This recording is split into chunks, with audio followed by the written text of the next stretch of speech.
Donc là, Georges, on va faire Genius Foods de Max Lugavere. Et en fait, on va essayer de répondre à la question que faut-il manger? Donc ça paraît simple comme ça, comme question. Mais en fait, il n'y a pas beaucoup de gens qui savent répondre à ça correctement. Et là, voilà, on va faire un épisode d'1h30 et le but, ça sera, je sais pas, d'essayer d'effacer beaucoup de choses qu'on nous a inculquées depuis l'enfance. On a déjà parlé, tu sais, il faut manger plein de pâtes, de pain, de riz, pas manger trop gras. Si tu vas au McDo, c'est très bien, mais attention pour faire du sport. Enfin, tout ça, on va essayer de voir pourquoi c'est pas très vrai.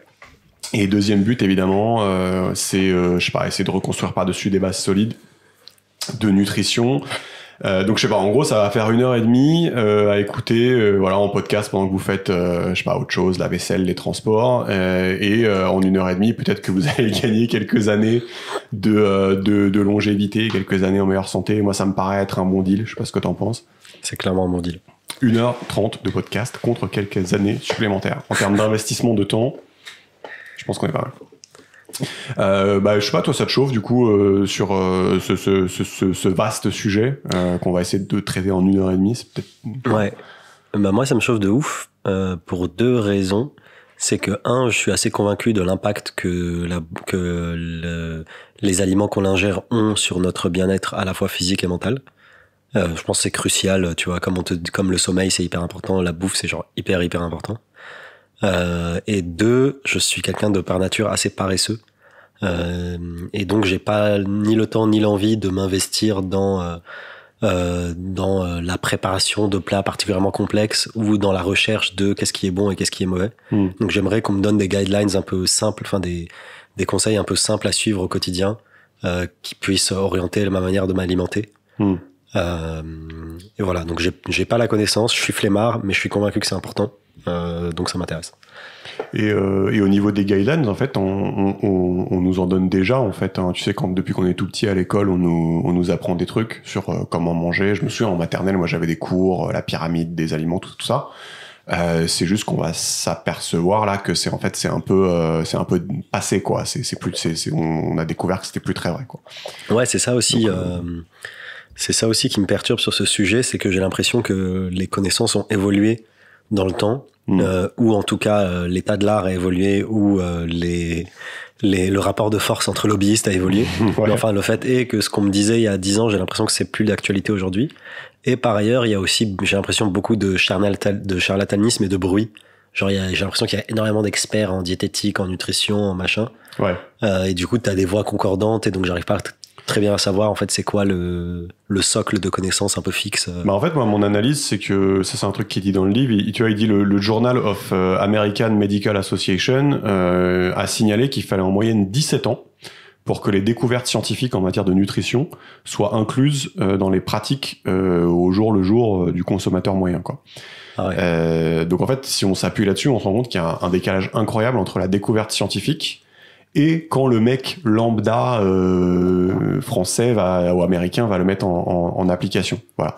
Et donc c'est pour ça en fait que les règles qu'on va voir dans cet épisode vont être fatalement en décalage avec ce que vous avez l'habitude de voir, parce que voilà, il va y avoir ces petits 17 ans de décalage. Et ça... je pense que tant que quelque chose n'est pas devenu mainstream, tu vas avoir du charlatanisme, du bruit, comme tu dis. Donc ça me choque pas, pour le coup. Ouais, exactement, tu vois, genre, j'avoue que j'ai pas analysé les causes, et c'est vrai que c'est vachement intéressant, 17 ans, je trouve ça énorme. Ouais. Et ce serait intéressant d'avoir ce chiffre un peu pour différents types de sciences ou de disciplines, pour voir que genre telle discipline, par exemple, qui subit moins le lobbying, ou pour lesquelles les gens ont moins d'attachement émotionnel, ouais. Bah, du coup, ils incorporent plus facilement les innovations. Alors que par exemple sur ton mode d'alimentation et ta façon de vivre et ta façon de manger, ça fait beaucoup plus partie de ton identité, donc t'es beaucoup moins susceptible de la changer rapidement quand on va te dire un truc. Ouais, c'est ça. 17 ans, c'est presque une génération. C'est énorme, quoi. Ouais. Genre, et puis 17 ans, en particulier vu que le rythme de l'innovation progresse, s'accélère, tu vois. Genre 17 ans, c'est un monde... c'est ça, ouais. Tu vois, entre les années 80 et les années 2000, entre-temps, il y a Internet qui est arrivé, tu vois, ça blague pas, quoi. Et, ouais, c'est long, ouais. Mais ouais, du coup, ça m'intéresse vachement. Et voilà. Et du coup, bah là, on va s'appuyer pour l'épisode Que faut-il manger sur ce livre-là qui s'appelle Genius Foods. Bon, en français, il a été traduit par Super nutrition du cerveau. Et en fait, pourquoi ce bouquin-là pour faire cet épisode Que faut-il manger et pas un autre? Parce qu'après tout, tu sais, tu peux trouver 1 milliard de bouquins de régimes différents, tout ça. En fait, c'est juste, voilà, c'est moi qui l'ai choisi parce que je le trouve vachement bien. Je suis moi-même un peu un geek de la nutrition et je trouvais que ça résumait très bien, en fait. Et puis c'est un New York Times best-seller, en fait, il est très très connu, voilà, pour être très abordable et très au fait des dernières trouvailles scientifiques et en accordance, on va dire, avec le consensus de ceux qui suivent un peu les publications et qui essaient de se tenir au courant, voilà. Donc c'est pas voilà, c'est ce que je m'étais fait la réflexion, tu sais, quand j'avais regardé C8, t'as le nutritionniste qui se ramène de William à midi qui raconte de mer, tu vois. Bah non, c'est pas ça, tu vois. Lui le mec à la télé, c'est le mec qui a 17 ans de retard parce que et c'est pas contre lui que je dis ça, c'est juste qu'il peut pas se permettre de se mouiller, tu vois ce que je veux dire. En gros, il peut pas se permettre de dire autre chose que le truc qui a 17 ans de retard parce que il peut pas se permettre de brusquer l'auditoire ou de... Non, ou qu'à cause de ses tu vois, imagine à cause de ses conseils il se passe quelque chose, lui il pourra toujours dire bah c'est le consensus médical, tout ça. Donc, voilà. Donc ça vous le trouverez pas, je pense, ce genre d'avis frais, d'analyse des publications fraîches sur des médias mainstream, quoi. Ouais, et pour le coup enfin, je pense que les populations les plus au fait de la nutrition et de la diététique, de la manière dont il faut s'alimenter, c'est principalement les sportifs, tu vois, notamment les sportifs de haut niveau. Et je pense que eux, ils savent et ils ont des coachs qui, pour le coup, enfin, tu vois, moi, j'aurais beaucoup plus tendance à écouter ce genre de gens là-dessus, parce que eux, ça fait partie de leur métier, tu vois. C'est comme, genre, j'en sais rien, genre un pompier, bah il s'y connaît en matériel, en matériel, tu vois, anti-feu, tu vois. Grave, j'avais jamais pensé à ça, mais imagine, t'interroges genre le coach de Ronaldo ou le coach de Djokovic, ou c'est des mecs, tu sais, qui sont un peu connus pour être genre immortels, ou Tom Brady, tu sais, le quarterback là aux US. Je pense qu'eux, ils ont des choses intéressantes à dire, c'est ça. Et je pense qu'eux, ils vont pas être en mode, oui, il faut manger des féculents, tu vois. Et eux, enfin, tu vois, c'est des machines tellement bien rodées, et ils mettent tellement leur corps à l'épreuve, à très haute fréquence, qu'en fait, même, ils peuvent même A/B tester ce qui marche, tu vois. Genre, d'une semaine sur l'autre ou d'un mois sur l'autre, tu vois, ils voient concrètement. Bah, bonne idée. On va pas faire ça, du coup. Donc là, le livre, en gros, voilà, pour la petite histoire, la mère du gars, là, Max Locavere, de l'auteur, a eu un problème, une espèce de maladie dégénérative cognitive assez tôt. Elle était pas très vieille, et donc c'est ça qui l'a lancé un peu dans tout ce qui était nutrition. Lui, à la base, il avait voilà, plutôt une carrière médiatique et tout, et en fait à un moment il s'est plongé dans le truc et a commencé à tout lire là-dessus. Voilà, il a essayé de changer les habitudes de sa mère, mais non, mais c'était trop tard. Et lui, il a en fait un regard assez critique sur en fait la médecine telle qu'elle est pratiquée aujourd'hui en Occident, où en fait c'est très efficace, on va dire, pour soigner les gens. On est beaucoup dans le t'as mal ici, prends cette pilule, tu vois. Et on est beaucoup moins bon dans tout ce qui est prévention. C'est-à-dire dire, bah, fais gaffe, genre, si tu fais ci et ça, bah, t'auras pas telle ou telle maladie hardcore. Là-dessus, on n'est pas bon, tu vois. Donc lui, il est assez critique de ça. Et donc, bon, voilà, ça, c'était pour l'auteur. Et je sais pas, moi, je pense que ça doit être dit, voilà, je pense qu'il faut garder un peu en tête que, enfin, voilà, là, on n'est pas des professionnels, on est un peu des tocards. Et qu'il faut prendre cet épisode, je sais pas, comme les conseils d'un de vos potes passionnés et vous peut-être essayer de vous forger votre propre avis, éveiller votre curiosité, éventuellement détecter quand vous avez besoin d'un deuxième avis médical, si ça vous semble diamétralement opposé à ce que vous aurez appris jusqu'ici. Donc voilà. Yes. On est parti ? Allez. Donc on va commencer avec un premier chapitre qui est genre peut-être un des plus importants, qui est le chapitre sur le gras. Donc c'est comprendre le gras en fait, c'est quoi. Et je pense que t'as déjà remarqué, genre j'en entends souvent dire les gens ah ça c'est trop gras. Ils aiment bien t'expliquer aussi non mais tu comprends, j'ai pas besoin de m'y connaître trop en nutrition, je sais qu'il suffit de pas trop manger et pas trop gras, tu vois. On entend souvent ce genre de phrase. Et Et en fait, il se trouve que, d'après l'auteur, en fait, c'est juste complètement faux. Donc, je sais pas si toi, t'as tendance à sortir ce genre de petites phrases ou... Oui, carrément. Moi, j'ai tendance spontanément à me dire quand un truc est gras, c'est pas bien. Tout ce qui est huile, beurre, c'est pas bien. Tout ce qui est friture, c'est pas bien. Et pourquoi c'est pas bien? Parce que c'est gras, quoi. Voilà. Bon, en fait, voilà, c'est vraiment pas du tout aussi simple que ça. Et je pense qu'on va essayer de comprendre, pas mal de trucs, je pense, qui sont hyper intéressants. C'est quel gras on peut manger, avec quel gras tu dois cuire, et quel gras tu dois surtout pas manger. Tu vois. Donc déjà, ça va offrir une clé que peu de gens ont.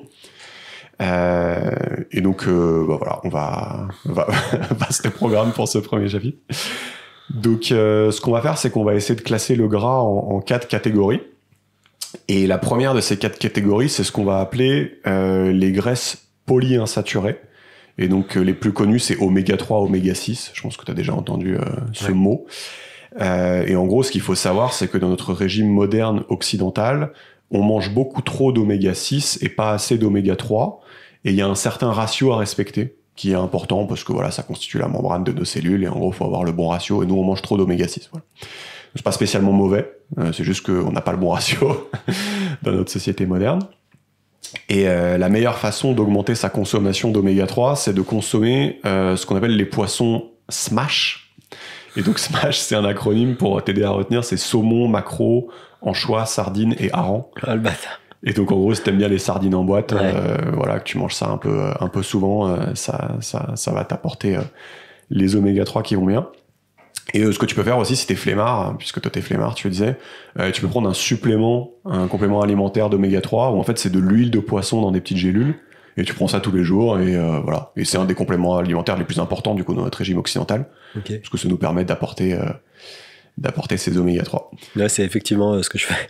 Je prends des oméga 3 de temps en temps. Ah, tu vois, voilà. Bah, tu vois, c'est cool.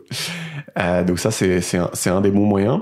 Et du coup, quelle est aussi la meilleure façon de ne pas consommer des oméga 3 c'est les huiles végétales extraites de façon industrielle. Tu sais, souvent, il y a marqué riche en oméga 3 sur... voilà.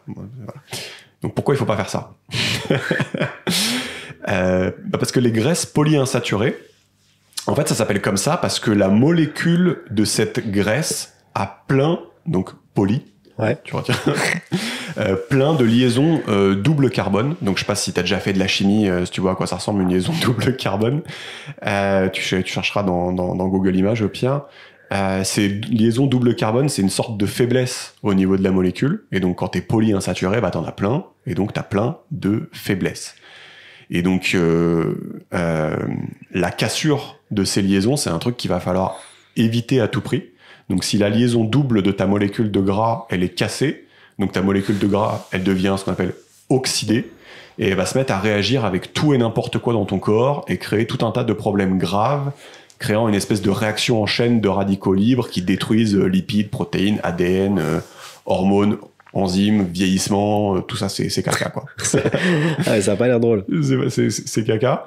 Donc voilà, donc je pense que t'as compris, quand on consomme du gras polyinsaturé, qui a beaucoup de ces liaisons doubles, il faut faire très attention à tout ce qui est chaleur et lumière, afin de préserver l'huile de l'oxydation, en fait. Ok. D'accord ? Donc c'est pour ça, d'ailleurs, que si j'étais vous, je m'amuserais pas à consommer des aliments frits au resto, parce que, justement, dans 99 cas sur 100, ils vont aller chercher une espèce d'huile de merde, ils vont la chauffer super fort, ils vont tremper les aliments dedans, et en gros, tu vas bouffer un truc complètement oxydé, quoi. Ok. Tu vois ce que je veux dire ? Et tu sais, souvent, on te dit de pas réutiliser les huiles de friture ou des trucs comme ça, ou pas plus de 8 fois. Enfin, 8 fois, moi, je comprends même pas. T'as des chiffres comme ça. Je sais pas. Moi, ça, voilà. C'est caca, quoi. Donc en gros, ce qu'on dit, c'est éviter à tout prix de cuire ou même tout simplement de consommer des huiles industrielles avec ces acides gras polyinsaturés. Donc ça, c'est des huiles de tournesol, colza, cartame, et donc toutes les sombres huiles extraites de manière industrielle ou même limite carrément l'extraction, c'est le processus d'extraction. Il oxyde déjà l'huile, tu vois, parce que c'est fait à chaud ou je sais pas quoi, tu vois. Donc en gros, c'est un truc qui pue, quoi. Ouais, donc il suffit pas de pas les utiliser pour cuire, quoi, ou frire. Même à froid, faut pas les... Moi, je suis de nature méfiante, donc je ne fais pas ça.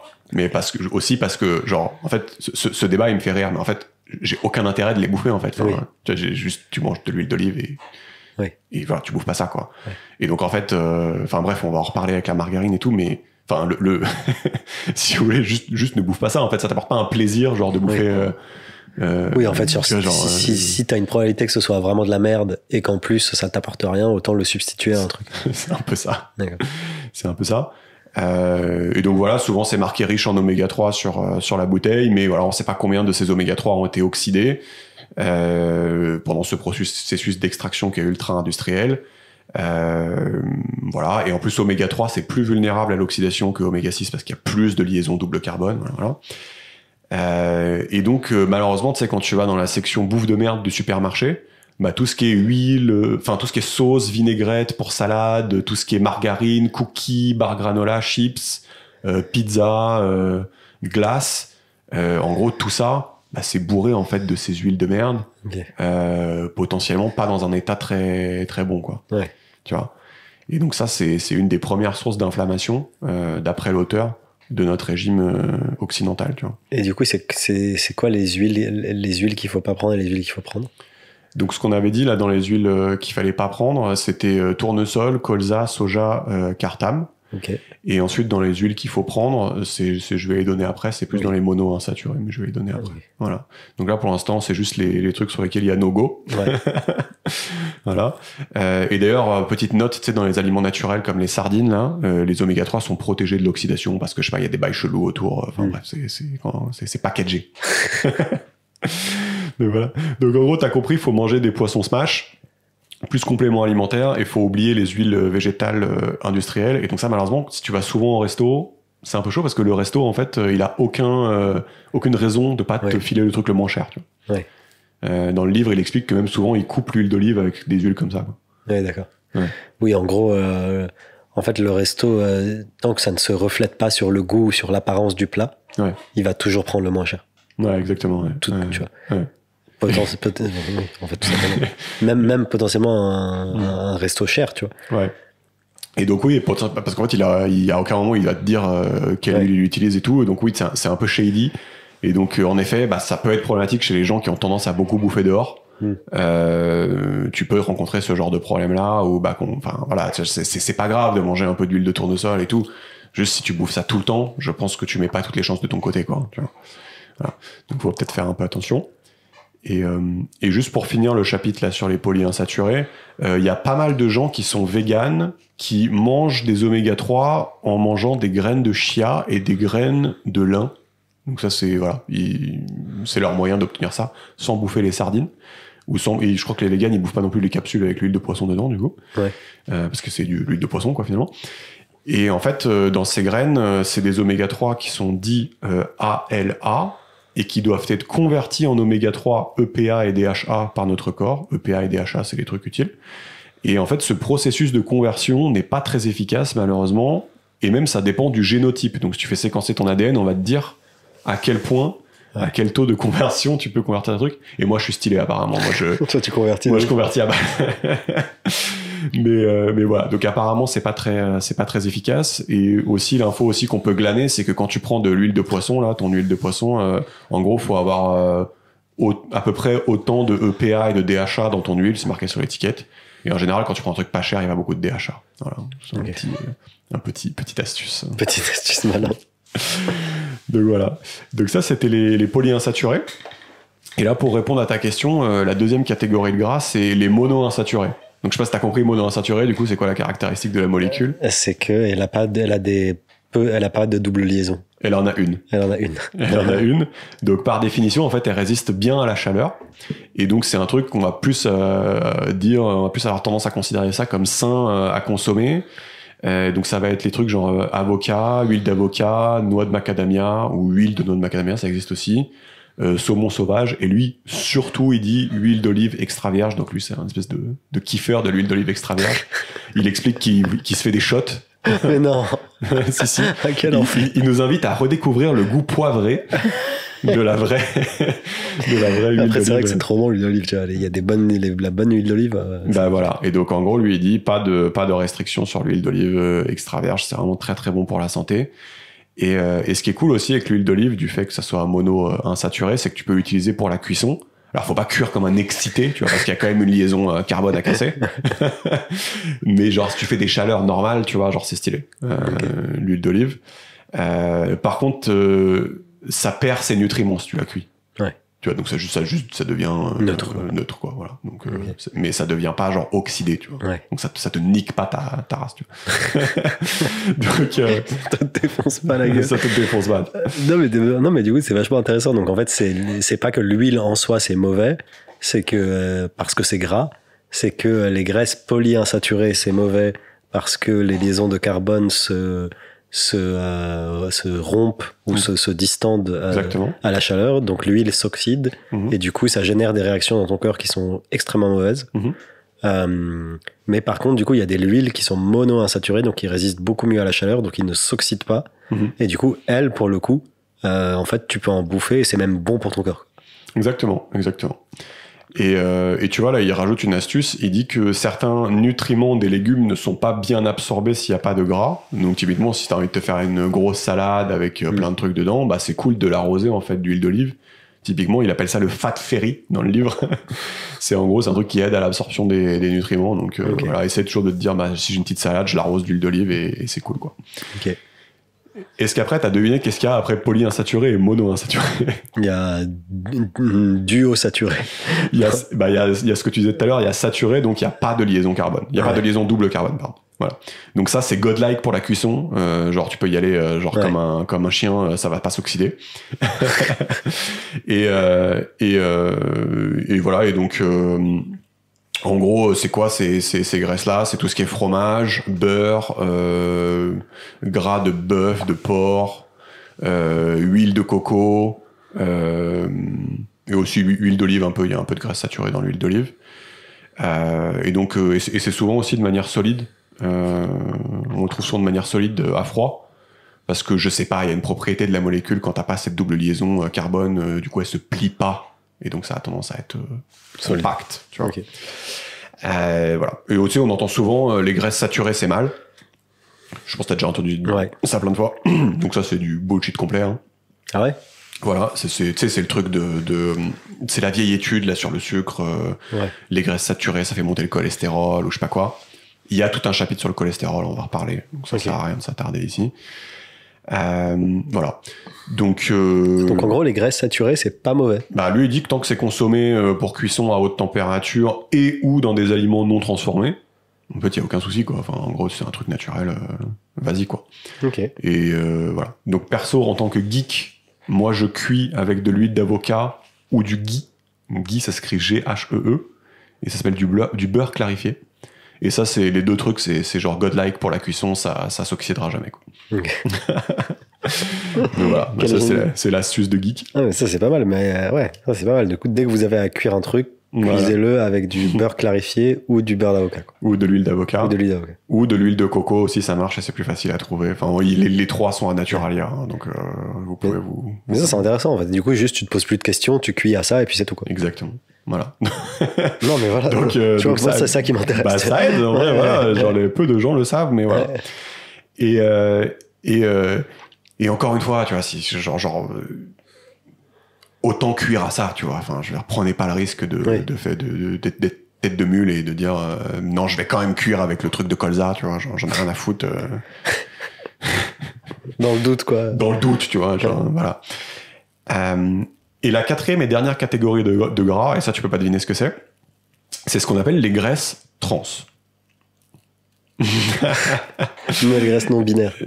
Alors ouais, tu rigoles, mais trans et cis, c'est une manière de désigner si ta molécule elle est avec ta double liaison. Alors là, pour les gens qui n'ont pas la vidéo, je suis désolé, je fais un super geste avec mes mains. Soit elle est dans un sens, ou soit elle est dans l'autre, tu vois. Okay. Tu vois ce que je veux dire? Ouais. Genre ça, tu peux être genre trans et cis, quoi. ou le contraire, je connais pas par cœur, mais en gros, c'est ta liaison double carbone. Ouais. Elle peut être dans un sens comme dans l'autre.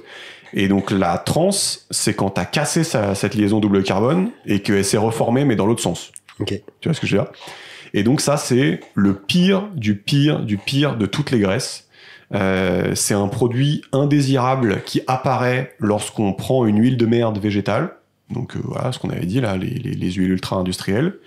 et qu'on essaie de la rendre solide, et donc de la transformer en acide gras saturé, donc sans liaison carbone, par un processus qu'on appelle l'hydrogénation. Donc on balance de l'hydrogène sur la molécule jusqu'à ce qu'on ait niqué la liaison double et que ça soit remplacé par un hydrogène. Et donc on est content, c'est solide, ça a une petite texture beurrée et tout, machin, on est super content, on va mettre ça dans tous les cookies, dans toutes les pâtes sans beurre, dans tous les machins. Sauf que les acides gras trans, bah, c'est un effet indésirable de ce processus-là, qui est hardcore. Okay. Mais du coup, ça fait quoi? Genre ça génère on a des trucs sur qu'est-ce que ça produit. Bah en fait, c'est pas quelque chose qui se trouve dans la nature. Il y en a un peu dans la viande, ouais. Voilà.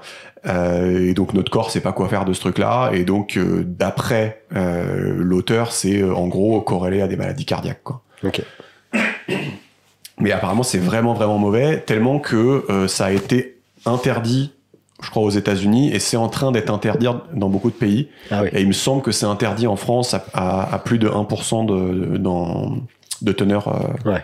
dans ton aliment, même si 1%, ça me paraît beaucoup. Et donc voilà, en gros, c'est quand tu veux faire un produit cheap, mais que tu veux pas te payer du beurre, parce que ça coûte ouais. cher, bah t'hydrogènes tes huiles de merde pour ouais. les faire devenir solides, et après t'as un truc onctueux, beurré, t'es content, quoi. Ouais. Ça coûte pas cher. Voilà. Et donc le truc un peu symbole de ça, tu sais, c'est la margarine. Ok. Parce que la margarine, en fait, c'est des gens qui ont voulu faire du beurre avec des graisses végétales, et donc qui se sont amusés du coup à hydrogéner ces huiles-là. Et donc à l'époque, hein, ça c'était avant, t'avais genre 30% à 40% de graisse trans dans la margarine. Et ça, c'était du coup, allez-y, c'était du sida en boîte. C'était du sida en boîte. Okay. Et depuis, ils ont fait, ok, on va se calmer.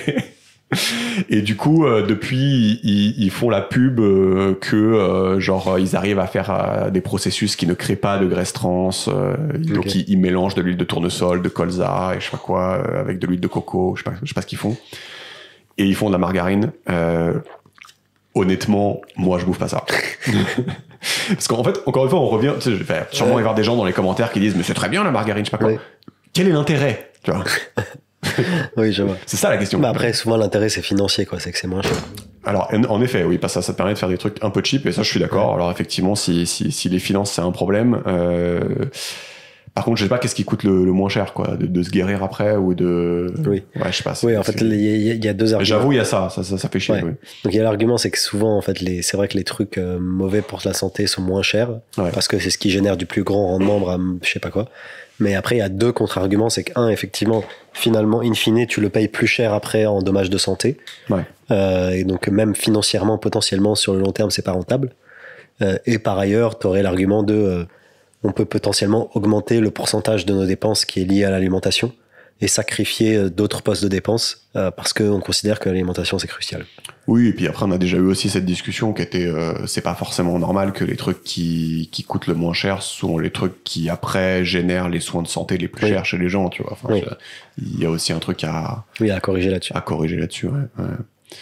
Donc là, je sais pas, enfin ça clôture le chapitre sur le gras, mais j'ai l'impression que déjà on a appris pas mal de trucs, genre par rapport à, on va dire, les connaissances mainstream, j'ai l'impression que genre ça donne un peu des guidelines quand même sur. Ah ouais, complètement. Sur quand tu dis ça c'est trop gras, machin, enfin non, ouais. Enfin non en fait, y a pas de. Ouais, non, c'est vachement intéressant. Mais du coup, tu sais si là les notions que tu évoques, genre elles sont prises en compte, par exemple dans le Nutri-Score ou je sais pas quoi. Dans le Nutri-Score, genre, non. Tu vois, quand on met un truc A, est-ce que c'est un des facteurs, c'est est-ce qu'il a des graisses trans ou pas Non, c'est pas pris en compte. Je suis quasiment sûr, parce que j'avais déjà regardé une fois, et en gros, le Nutri-Score, ça reste un truc assez basique, où en gros, il va regarder dans les glucides combien t'as de sucre, et dans les graisses, combien t'as de graisses saturées. Okay. Donc c'est, bon, pour le sucre, c'est pas mal, pour les graisses saturées, enfin, en gros... je pense que sur Yuka, des trucs comme Yuka, en gros, ça va être un peu plus sympa, parce que ils restent sur un modèle graisse saturée et sucre, mais tu sais, ils vont regarder les additifs un peu dedans. Ouais. Donc en gros, quand t'as un truc ultra transformé en général et que t'as plein d'additifs, il va quand même te faire baisser ta note. Donc l'un dans l'autre, okay. C'est un peu plus accurate, quoi. Enfin voilà, ça c'est mon avis après. Donc ça te va là sur le gras. Enfin du coup, je sais pas, il y a des habitudes que tu vas changer, tu penses ou? Bah ouais, je pense. Mais après, moi j'ai le problème du jeune urbain flemmard qui est que je ne cuisine jamais. Donc j'achète des plats préparés, je commande, enfin vraiment je suis le pire type. Mais du coup, effectivement, donc t'es potentiellement exposé à pas mal de graisses oxydées, quoi. Voilà, je suis potentiellement exposé à pas mal de... Donc soit j'achète des plats préparés, genre micro-ondables, faits en 2 secondes, soit je vais au resto où je sais pas ce qu'ils mettent dedans. Donc dans les 2 cas, c'est pas ouf. Mais du coup, effectivement, quand j'irai au supermarché, je vais prendre soin de prendre de l'huile d'olive et pas d'autres types d'huile, tu vois. Ouais. Tout simplement. Tu peux regarder sur les étiquettes aussi, tu sais, quand t'achètes du pesto ou un truc comme ça, c'est quoi l'huile qu'ils ont utilisée. C'est ça. Voilà. Et donc c'est surtout ça. Et pour cuire aussi, je sais pas. Voilà. Et je retiens que Yuka, c'est une source d'information plutôt fiable. Et voilà, c'est les 2 trucs que je vais pouvoir appliquer, tu vois. Yes.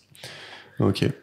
Et du coup, bon, le chapitre suivant, c'est un chapitre qui va adresser le sucre, et c'est un chapitre qui porte très bien son nom, puis ça s'appelle Suralimenté et pourtant mourant de faim. Alors, je sais pas ce que ça t'évoque, ce titre, genre, ça t'évoque un truc, à quoi ça te fait penser, genre, quand on dit suralimenté et pourtant mourant de faim? Bah, ça me fait penser à genre un type de consommation qui est néfaste, en fait, pour ta santé, quoi.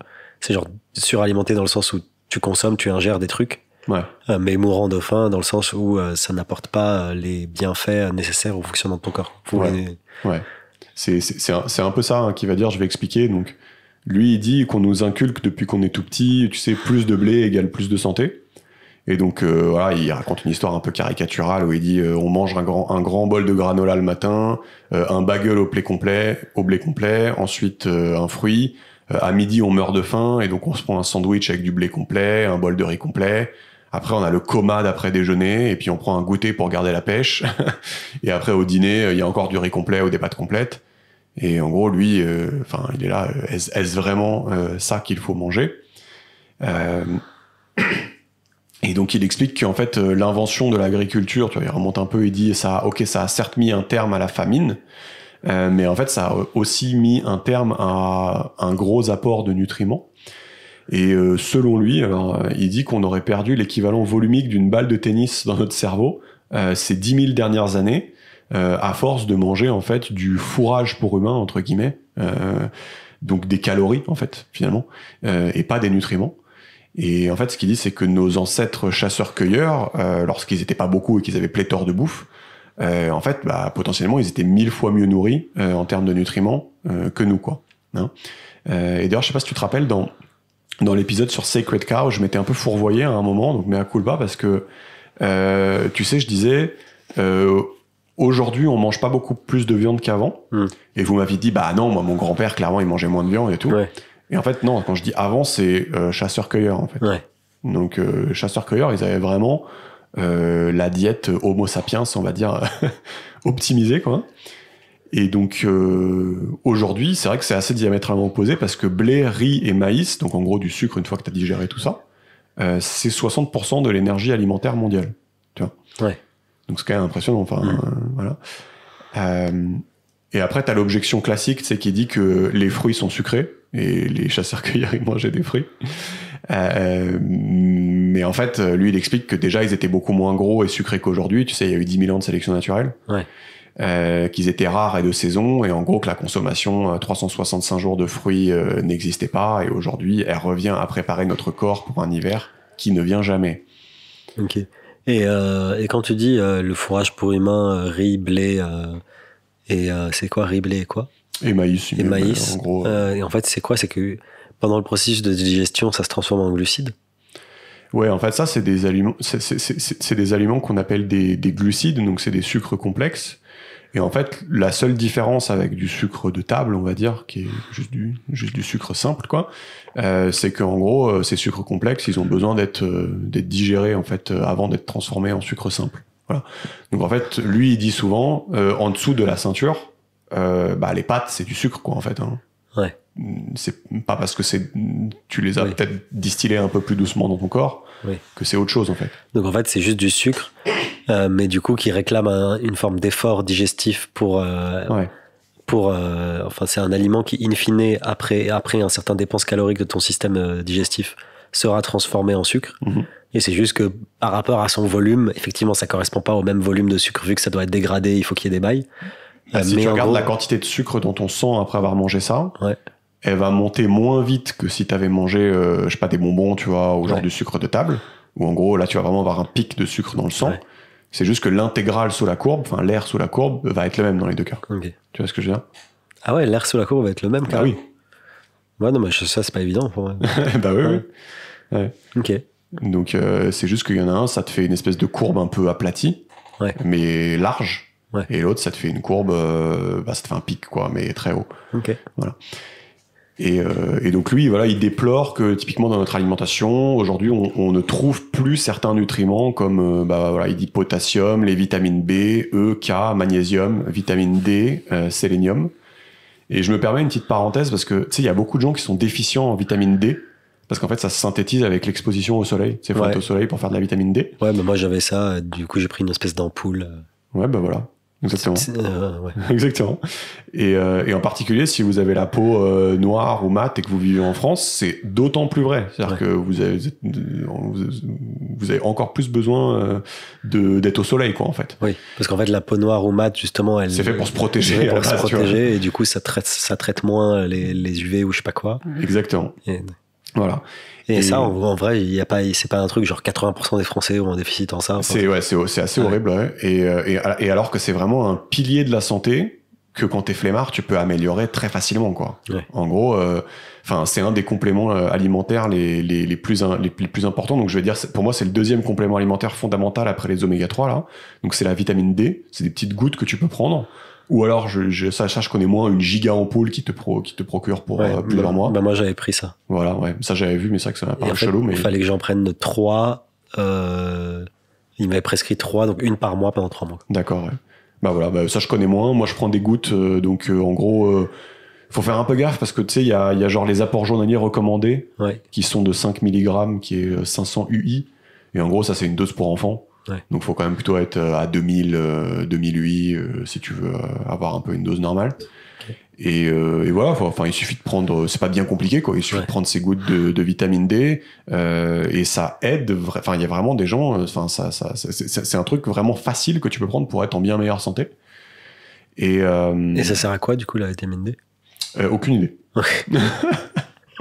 Ok, mais c'est bien. Non, aucune idée. No idea. Vous chercherez sur Google. Et en fait, moi, ce qui me fascine un peu là avec l'épidémie de Covid là, c'est que tu sais, on sait que ça s'attaque un peu de manière prépondérante aux gens qui sont pas en très bonne santé. Et je sais pas, je trouve ça bizarre. Tu sais, t'as je sais pas comment on dit en français, des low hanging fruits, des trucs qui sont faciles à faire, qui coûtent pas cher. Juste dire aux gens, faites gaffe, prenez votre vitamine D. Déjà, ça coûte rien, vous serez en meilleure santé. Et en plus, à tous les coups, tu sais, il y a quelques études sur le Covid où on dit que ça aide, ou genre, je sais pas, il y avait des fois des papiers qui disaient 85% des gens qui ont une forme grave étaient déficients en vitamine D. J'en sais rien, tu vois, je sais pas si c'est vrai, mais en tout cas, t'es en meilleure santé, et donc, évidemment, tu résistes mieux. Ouais. Et je sais pas, ça me fascine que les low hanging fruits comme ça, les trucs faciles à faire qui coûtent pas cher, genre, le gouvernement s'accroche pas à ce genre de branche. Enfin, je sais pas, c'est une petite parenthèse, mais c'est vrai que ça commence à me dépasser quand même. C'est vrai que, enfin, en tout cas, dans ton discours, ça a l'air plus important que ce qu'on nous dit, quoi. Enfin, on sait. Carrément, oui. Tu vois, genre, on sait que de bien se nourrir, c'est important. Ouais. Mais t'as un peu l'impression que c'est un nice to have, comme on dit, genre une bonne chose à faire, mais que c'est pas si obligé que ça. Enfin, c'est pas crucial, tu vois. Disons que le ratio entre ce que ça toi te coûte et ce que ça t'apporte, c'est méga bien, quoi. Enfin, t'as rien à faire. Ouais. Genre, on ne demande pas de courir dans le froid pendant 1 heure, de te préparer des asperges pendant 2 heures. Enfin. C'est vrai que typiquement, genre versus un effort sportif, c'est quand même plus simple à adopter, quoi. Les gens ont du mal des fois à dormir assez aussi, tu vois. Ils ont une vie chargée, ils ont des enfants, machin. Mais là, on te demande juste de prendre des putains de gouttes, quoi. Ouais. Bref. Alors oui, il faut faire attention. Il faut pas boire toute la bouteille parce que, genre, quand tu prends ça en complément, tu peux en avoir trop. Ouais. Des fois, c'est bien de checker avec un test sanguin, je sais pas, une fois tous les 2 ans, tu vois. Mais c'est pas une justification, quoi. Enfin, bref. Ouais. Mais du coup, enfin, limite, ce que tu te dis, c'est que, enfin, après, je suis pas dans la tête du ministère de la Santé ou je sais pas quoi, mais tu vois, ce que tu dis, c'est que, en fait, limite, le gouvernement devrait mettre en place des politiques de prévention notamment alimentaires, qui sont beaucoup plus coercitives ou beaucoup plus insistantes qu'aujourd'hui, quoi. C'est-à-dire de dire, par exemple, tous les ans, tu es obligé de te faire un check-up sanguin complet, et en fonction des résultats, on te prescrit automatiquement de la vitamine D. Tu vois, si je me place à la place de genre, si toi, tu étais ministre de la Santé, en gros, tu dirais à la CNAM, à la Caisse nationale des assurances maladie, mettez un rappel obligatoire à tous les assurés. Vous devez faire un test sanguin complet. En fonction des résultats, on leur prescrit des compléments alimentaires ou autres, parce que en fait, les bénéfices ultérieurs vont être... Ouais, mais pourquoi pas? Mais là, enfin, moi, pourquoi pas? Enfin, on peut imaginer si je sais que toi, tu le fais pour ta santé perso. Ouais. Mais genre, si t'es réellement convaincu de ce que tu dis, enfin, limite, tu non, mais moi, tu pousserais à faire ça, quoi. Ouais, moi, je serais ouvert à faire ça, en effet. Mais c'est juste que je dis qu'il y a des choses qui sont encore en dessous de ça, qui coûtent encore moins cher, qui juste de dire aux gens, démerdez-vous, mais faites gaffe à ça, quoi. Ouais. Et je sais pas, enfin, moi, la vitamine D, c'est juste de bouche à oreille, quoi. Enfin, c'est parce que t'as un pote qui en a pris une fois et qui t'explique, tu sais que c'est bien d'en prendre, machin. Ouais. Et c'est pas du tout, enfin, bref. On va pas s'étendre là-dessus, mais c'est vrai que des fois, je trouve ça bizarre, l'approche, quoi, ici. Et donc, lui, ce qu'il explique, c'est il explique qu'il y a une théorie qui s'appelle la théorie du triage, qui dit que, comme lorsque le gouvernement rationne la nourriture, et l'essence pendant qu'il y a tant de guerre, quoi. Donc c'est la guerre, le corps il va faire de même avec les réparations long terme s'il est constamment en manque de nutriments. Donc typiquement, il donne un exemple avec le magnésium par exemple, il en faut beaucoup pour le corps pour passer en mode réparation de l'ADN. Tu vois, s'il est constamment en train d'être en manque, il y a certains trucs qu'il va pas faire en fait, hein, tu vois. Ok. Qu'il va même faire jamais, d'accord.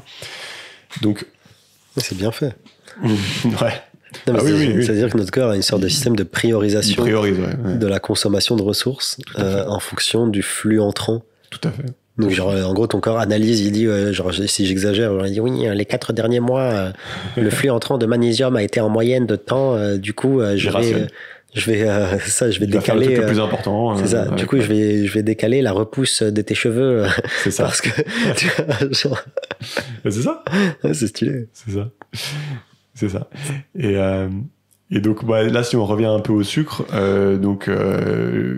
il explique, voilà, notre corps contient 5 litres de sang dans lequel il y a 1 cuillère à café de sucre tout le temps. Ça, c'est à peu près. Et pour comparaison, un verre de jus d'orange, c'est 6 fois cette quantité. Et un cranberry muffin, c'est 17 fois cette quantité. Donc voilà, c'est juste pour donner des ordres de grandeur. Et donc toi, tu vas me dire, Georges, l'insuline va nous en débarrasser de tout ce sucre en trop, n'est-ce pas? Tu vas me dire ça. Bien sûr. Et donc oui, parce que l'insuline nous débarrasse du sucre en trop dans notre sang. Et donc en gros, faut imaginer le cas classique. Donc tu manges des pâtes ou du riz, bim, le taux de sucre dans le sang augmente. Et donc là, bim, le corps, il envoie un coup d'insuline. Sauf que l'insuline, c'est pas genre... tu vois, c'est un bourrin, quoi, tu vois. Ouais. Donc en gros, bim, le sucre descend fortement, même en dessous du niveau normal.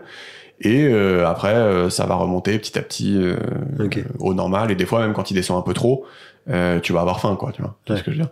Voilà. Donc voilà, il dit le pancréas, donc, qui génère l'insuline, n'est pas un instrument de précision, c'est un sauvage.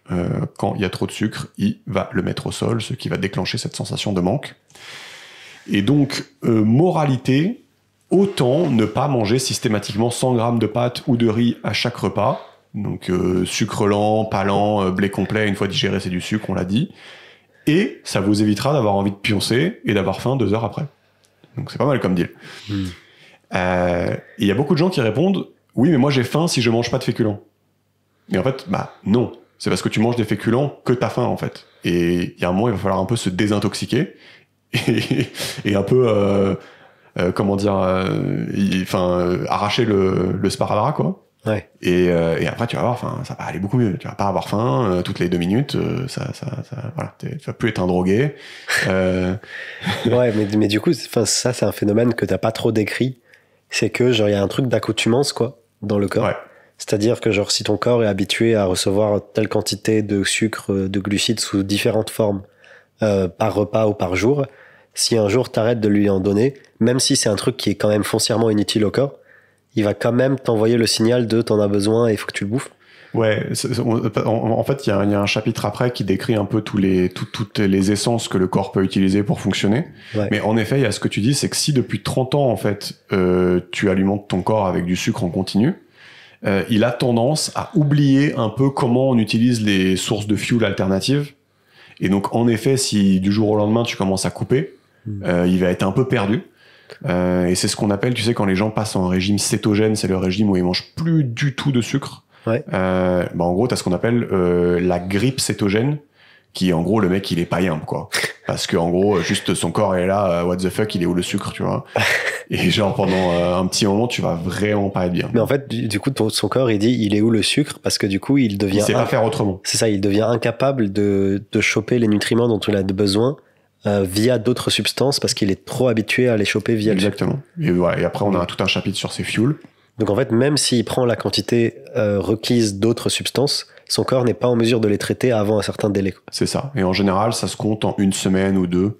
Donc il y a 2 semaines où t'es pas bien. Bah après, t'es pas obligé de couper d'un coup. Ouais. Tu peux dire, bah, je sais pas, tu sais, si t'es un mec qui est habitué à prendre 300 grammes de pâtes par repas, tu fais, ok, bah là, je vais prendre 200, tu vois, enfin, et tu réduis. Voilà. Donc t'as le droit de faire ça aussi, t'as le droit de pas être un bourrin, tu vois.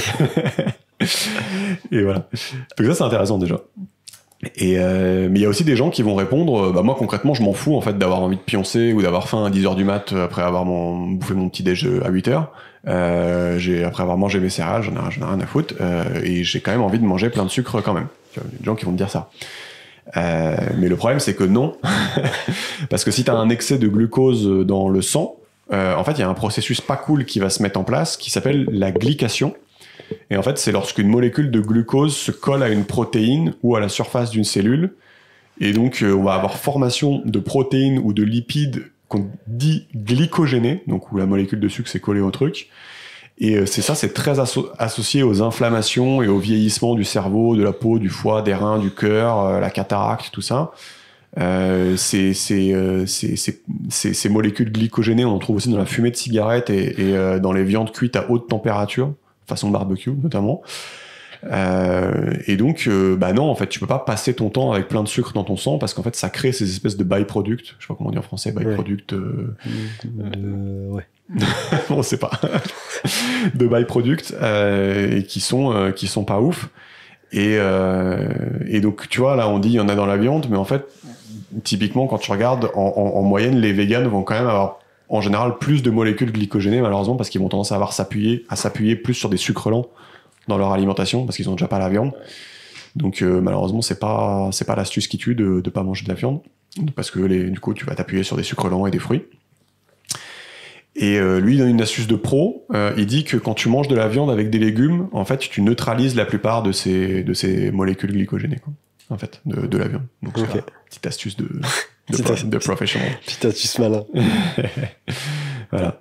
Donc ça, je t'avais dit, donc sucre rapide ou sucre lent, on va grosso modo avoir la même quantité de glycation, parce que c'est l'air sous la courbe qui compte. Hein, voilà. Par contre, ceux qui sont diabétiques de type 1 ou 2, qui mangent trop de sucre, tu sais, ils vont garder le sucre très longtemps dans le sang, et eux, ils ont pas du tout, c'est pour ça qu'ils se font des injections d'insuline, parce que c'est pas bien de garder le sucre dans le sang, en fait, justement. Voilà. Donc, tu sais, diabétique de type 1, c'est ton pancréas qui produit plus d'insuline. Et diabétique de type 2, c'est t'as mangé trop de sucre et les cellules, elles en peuvent plus. Tu vois. Ah ouais. Juste, elles deviennent résistantes à l'insuline. Elles sont là, genre, ouais, non, non, c'est mort, tu vois. Ah oui, en fait, type 1, c'est un peu de naissance. C'est de naissance, ouais. Et type 2, c'est acquis, quoi. Et type 2, c'est acquis. Alors, il y a des gens qui vont se vénérer, qui vont dire non, il y a des prédispositions génétiques et tout. Oui. Mais oui, type 2, globalement, c'est une résistance. Donc, type 2, c'est un spectre. C'est plus tu te gaves de sucre, en fait, plus tes cellules deviennent résistantes à l'insuline. Ok. Ouais. Et donc, voilà. Donc, glycation. Donc, ça, c'est pas ouf. Voilà. Et donc, lui, ce qu'il dit, l'auteur, c'est que quoi qu'il arrive, la meilleure quantité de sucre ajouté est 0. Donc, il faut, en gros, se concentrer sur les nutriments. Et il y aura des glucides dans les trucs que tu bouffes, dans les épinards, dans les tomates. En gros, il y en a largement assez. Et de toute façon, quand bien même, le corps sait en fabriquer à partir des protéines et des acides gras. Donc, il les désassemble et il les réassemble en sucre. Et donc, voilà. Il n'y a aucun souci. Et on a vraiment besoin d'avoir un switch, en gros, qui aujourd'hui, toutes nos calories viennent des glucides, alors que nos assiettes devraient surtout être remplies de légumes et de protéines. Et voilà. Et donc, est-ce que tu vas arrêter de manger du pain, genre? Non, mais c'est vrai que moi j'ai complètement ce truc de. C'est vrai que c'est trop bon, quoi. Enfin, ça me procure une satisfaction de manger spécifiquement le fourrage humain, là, genre le pain, le riz, Bien sûr. les pâtes. Bien sûr. Genre vraiment. Déjà, je me suis habitué. Mais ouais, je prends vraiment un plaisir à manger ça, quoi. Tu vois. Ouais. Du coup, ça va être relou. Ouais. Mais donc, ouais, je pourrais baisser, mais effectivement, tu vois, genre si j'ai un plat, tu vois, que de la salade, par exemple. Ouais. Tu vois, genre parfois je vais prendre des salades, mais je prends genre des salades de riz ou des salades de pâtes, tu vois. Oui, c'est Parce ça. que du coup, il y a le sucre. Il y a le sucre, tu vois. Et puis même, t'as un côté un peu dense, même visuellement, tu vois. T'as l'impression que c'est lourd, que c'est bien, tu vois. Ouais, je vois ce que tu veux dire. Mais en fait, un des trucs cool aussi, c'est que quand tu te déshabitues petit à petit, en fait, petit à petit, tu trouves ça de plus en plus, je vais pas dire dégueulasse, mais de plus en plus abusé, quoi. Tu vois ce que je veux dire, ça. En gros, que genre tu vas vraiment, au bout d'un moment, si tu t'es bien détoxifié, quoi, en gros, désintoxiqué, je sais pas comment on dit, quand tu manges, t'as bouffé de pain, tu vas vraiment être là, je suis en train de manger un gâteau, quoi. Enfin, tu vas vraiment sentir le truc sur ta langue, voilà, t'es un peu déshabitué et tu sens que tu palpes plus que ce que t'es en train de faire, quoi. Tu vois.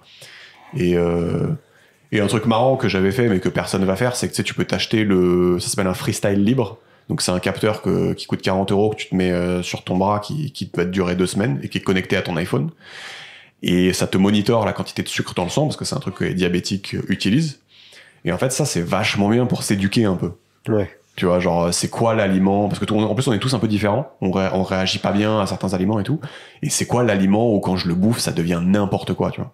Moi, j'avais mangé 2 pains au chocolat sur une aire d'autoroute, de la brioche dorée. Et je me souviens, je m'étais dit, ouais, ils sont un peu sucrés quand même, les pains au chocolat, c'est chelou. Et le truc, il avait déglingué le moniteur, quoi. Putain, mais t'es un forcené, genre le mec il s'est quand même calé un truc de diabétique dans le bras pour pouvoir monitorer son sucre. En vrai, c'est vraiment, tu sais, ça pique pas, ça fait pas mal, c'est machin, c'est juste, voilà. Et en fait, il y a beaucoup de professionnels de santé modernes, qui font partie de la petite clique de l'auteur, là, qui en gros te recommandent d'avoir, en fait, quand on sait mesurer un truc, et que c'est facile, tu sais, fais-le pendant 2 mois et je sais pas, tous les X, et voilà, quoi, c'est cool, quoi. Non, c'est vrai. Non, mais j'avoue, c'est intéressant. Il y a une phrase qui est tu ne peux pas améliorer ce que tu ne peux pas mesurer. Ouais, tu peux pas améliorer ce que tu mesures pas. Voilà. Non, mais c'est vrai. Non, mais c'est intéressant, effectivement, pour mieux connaître ses habitudes et mieux voir. En fait, c'est plus pour genre, t'inculquer l'habitude, quoi. De dire, voilà, en fait, si pendant 2 mois ou 1 mois, tu vois dans ton quotidien que ta courbe, elle pète dès que tu... Ouais. Et c'est ça, mais en plus, le truc, c'est qu'on réagit tous un peu différemment. Donc, tu sais, dans les forums de cette communauté de geeks, t'as toujours des gens qui sont là, genre, j'ai mangé du riz blanc, ça a déglingué mon truc, tu vois. Et genre, chacun a sa némésis, tu vois. Donc, toi, c'est les pains au choc. Moi, c'est les pains au chocolat, la brioche dorée. Ouais. Donc, chacun a son némésis, donc c'est marrant, tu vois. C'est pas pareil chez chacun. Et même des fois t'apprends des trucs, je sais plus, il y en avait un qui disait ouais, moi j'ai mangé un pulled pork, ça m'a déglingué mon truc. Et il y avait un mec qui lui a répondu bah t'es un connard, le pulled pork c'est avec du sucre, j'en sais rien, je connais pas. Et du coup le mec a appris que c'était pas de la viande, quoi. Si c'était de la viande mais sucrée, quoi. Voilà. Donc il y a aussi ça, des fois tu sais pas. Oui. Ou des fois tu vas chez, je sais pas, ton resto préféré, machin, et il se trouve que le plat du gars que tu kiffes trop, en fait il est vachement bon parce qu'il a mis genre la moitié du sucrier dedans.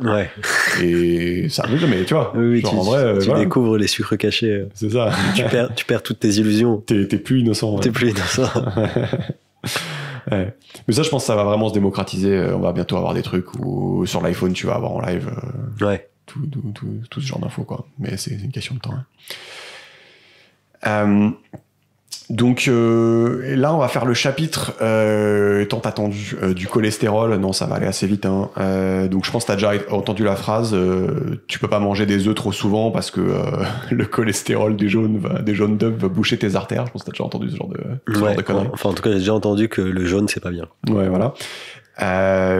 Et donc en fait la petite histoire c'est, tu sais, on trouve du cholestérol dans les artères des victimes de crise cardiaque, et donc on en a déduit que manger plus de graisses saturées ça augmentait le cholestérol, et donc les graisses saturées sont la cause des crises cardiaques, CQFD. Et donc en fait, lui, ce qu'il explique, c'est que le cholestérol, en fait, est bien souvent juste un innocent témoin qui était là sur les lieux du crime. Tu vois. Et ça, ce qu'il dit, hein, ça commence à faire consensus. Hein. C'est pas genre du bullshit de sorcier, quoi. Et donc, tu sais, quand on fait un test sanguin, souvent on te mesure ton cholestérol et on te dit t'as le bon cholestérol et le mauvais cholestérol. Ouais. Je sais pas si ça te dit quelque chose. Le bon cholestérol, c'est le HDL et le mauvais, c'est le LDL. Et le médecin, si t'as beaucoup de LDL, il te dit, ah, c'est pas bien, t'as beaucoup de LDL. Ouais. Moi, j'ai un médecin qui m'a dit ça. Ouais. Il m'a dit, ah, t'as beaucoup de LDL, c'est pas bien. Voilà. Et en fait, c'est beaucoup plus compliqué que ça. Parce que le HDL et le LDL, bah, en fait, c'est pas du cholestérol, c'est des autobus qui transportent le cholestérol. Et donc, le LDL, donc, qui est le mauvais cholestérol, il amène le cholestérol là où il est utile. Ouais. Et le HDL, il l'emmène, enfin il le rapporte, je sais pas comment on dit, ouais. il va le chercher et il le rapporte pour se faire recycler. Et au début, ces molécules LDL, en fait, elles peuvent prendre beaucoup de passagers, beaucoup de cholestérol, donc c'est comme des bus. Et au fur et à mesure qu'elles déposent des passagers, qu'elles font leur taf, on va dire qu'elles se fatiguent un peu et elles rapetissent, ça devient comme des voitures. Okay. Et donc tu te sens bien que 100 personnes qui sont, enfin 100 cholestérol qui sont transportés par 100 voitures, ça va faire beaucoup plus d'embouteillage que genre un bus qui transporte 100 molécules. Hein? Je sais pas si l'analogie te va. Et donc normalement dans un corps en bonne santé, ces voitures LDL qui sont donc un peu fatiguées retournent dans le foie pour être recyclés et sont retransformés en bus. Quoi. En gros, ça c'est comme ça dans un corps en bonne santé. Cependant, ce procédé, il va être dérangé par deux choses. Donc, ces bus LDL, ils peuvent être endommagés par oxydation. Donc, on en a parlé. Donc, si tu manges ton huile de merde détruite par la chaleur, ou ça peut être endommagé par la glycation. Donc, si t'as trop de sucre dans le sang, il va s'attacher à la molécule et la transformer en molécule zombie, quoi. Ce qui rend la molécule méconnaissable pour le foie et donc ça l'empêche d'être recyclé en gros. Okay. Hein, d'accord. Et après il y a aussi un deuxième procédé qui est carrément les gens qui ont carrément endommagé leur foie en mangeant trop de sucre, trop d'alcool, trop de pollution dans l'air, trop de merde dans leur corps, je sais pas. Le foie en gros il est surchargé et il met pas la priorité sur le recyclage des LDL. Okay. Ce qui augmente en gros la quantité des LDL un peu fatigués dans ton sang, quoi. Et donc, en gros, idéalement, plutôt que de mesurer le taux de LDL, c'est-à-dire en grammes par litre dans le sang, en fait, il faudrait mesurer, donc ça, c'est ce que tu fais habituellement dans la prise de sang, il faudrait idéalement mesurer le LDL-P, et qui, en gros, on te compte le nombre de particules LDL dans le sang, au lieu de juste bêtement compter les grammes par litre, tu vois. Parce que grammes par litre, ça te dit pas si t'as un autobus ou 100 voitures. C'est le même poids, tu vois ce que je veux dire? Ouais. Non, ouais. Donc voilà. Donc en fait, il faudrait compter le nombre de molécules le nombre de molécules dans le sang, quoi. Exactement, ouais. Donc en fait, voilà, pour résumer, si tu manges de la merde, bah en gros, ton taux de LDL, ça devrait t'inquiéter.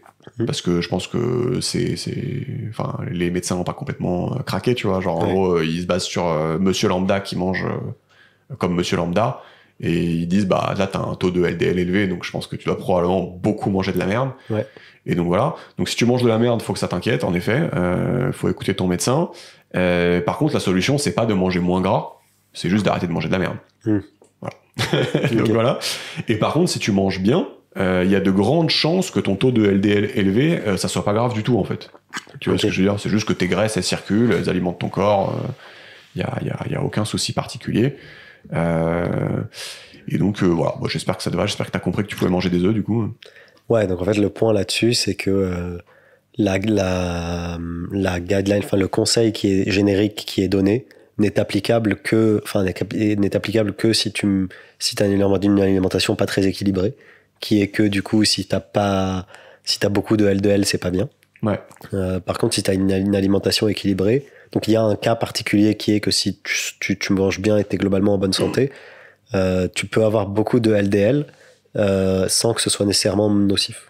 Ouais, c'est ça, mais en fait je pense que le truc qui est surtout important de retenir, ça c'est un peu anecdotique je trouve, c'est que en fait c'est pas les graisses saturées qui font monter ton cholestérol, c'est juste que tu manges trop sucré et trop oxydé et que probablement tu fumes ou tu bois trop d'alcool et que ton foie il est fatigué. Oui.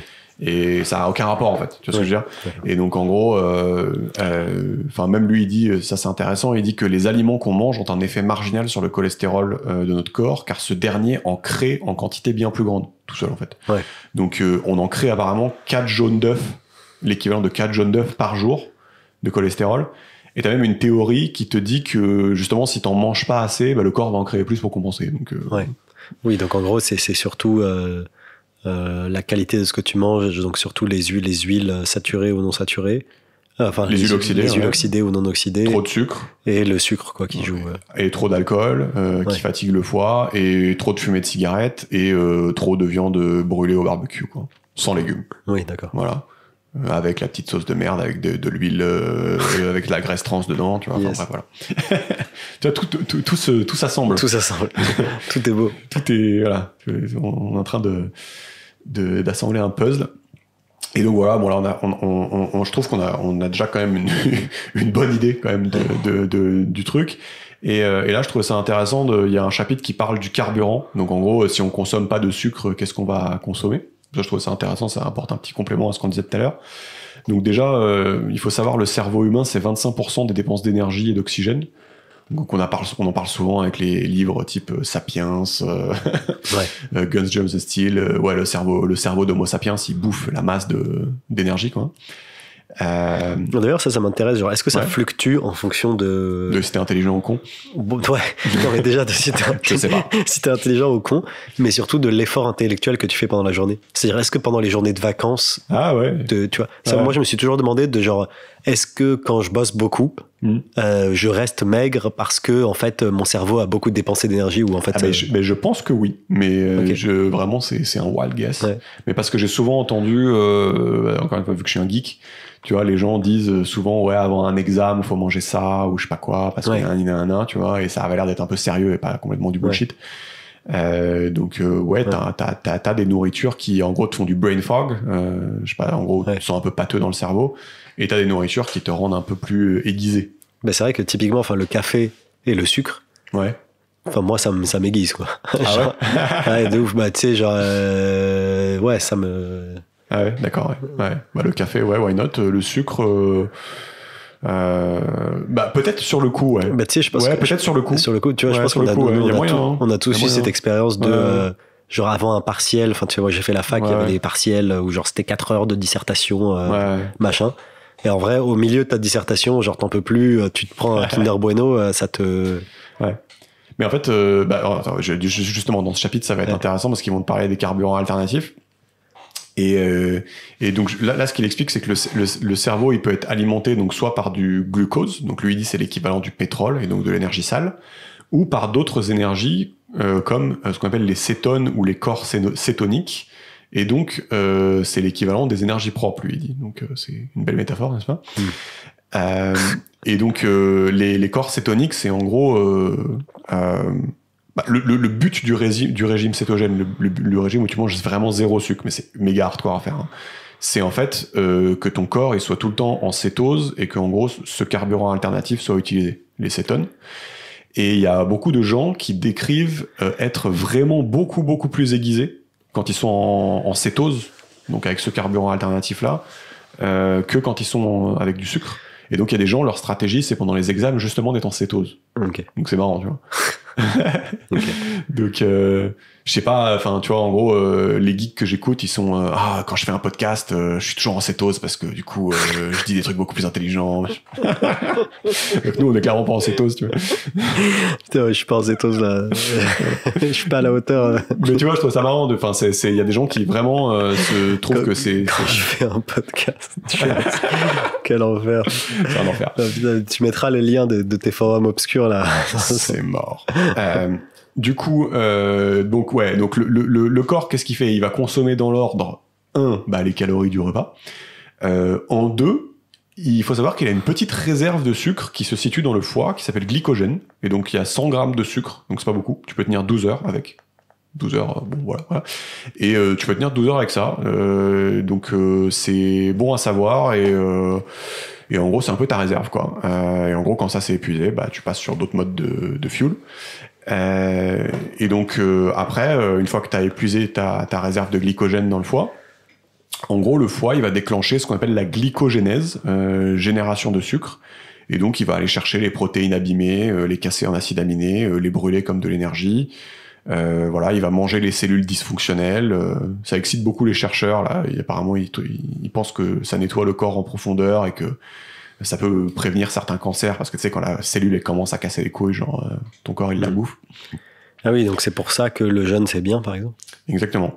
Et donc là, en fait, on parle un peu de deux choses différentes. Je suis un peu en train de tout mélanger. Il y a autophagie, ça s'appelle quand ton corps se mange lui-même. Et il y a glycogénèse, qui est la génération de sucre de manière détournée. Et il y a génération de cétones aussi, qui est le foie qui génère ces corps cétoniques qui sont utilisés par ton cerveau. Donc il y a plusieurs trucs, pas tout mélanger. Mais en gros, oui, ce que tu dis, c'est que l'autophagie, ça excite pas mal les gens parce que voilà, ton corps se mange et ça peut prévenir on pense que ça peut prévenir certains cancers, ça peut recycler certaines vieilles cellules. Et ça, typiquement, ouais, c'est acquis par le jeûne. Donc si tu jeûnes, donc si tu manges pas pendant, alors on dit en général c'est au moins 16 heures. Il faut pas grignoter, faut rien manger. Tu peux boire de l'eau, tu peux boire du café, du thé, mais il faut que ça soit 0 calories. Ouais. En fait, il faut que ça épuise les calories du repas plus les 12 heures de réserve. Quoi. Exactement. Et là, tu passes en autophagie. Les corps cétoniques, moi, typiquement, j'en génère quand je fais un jeûne.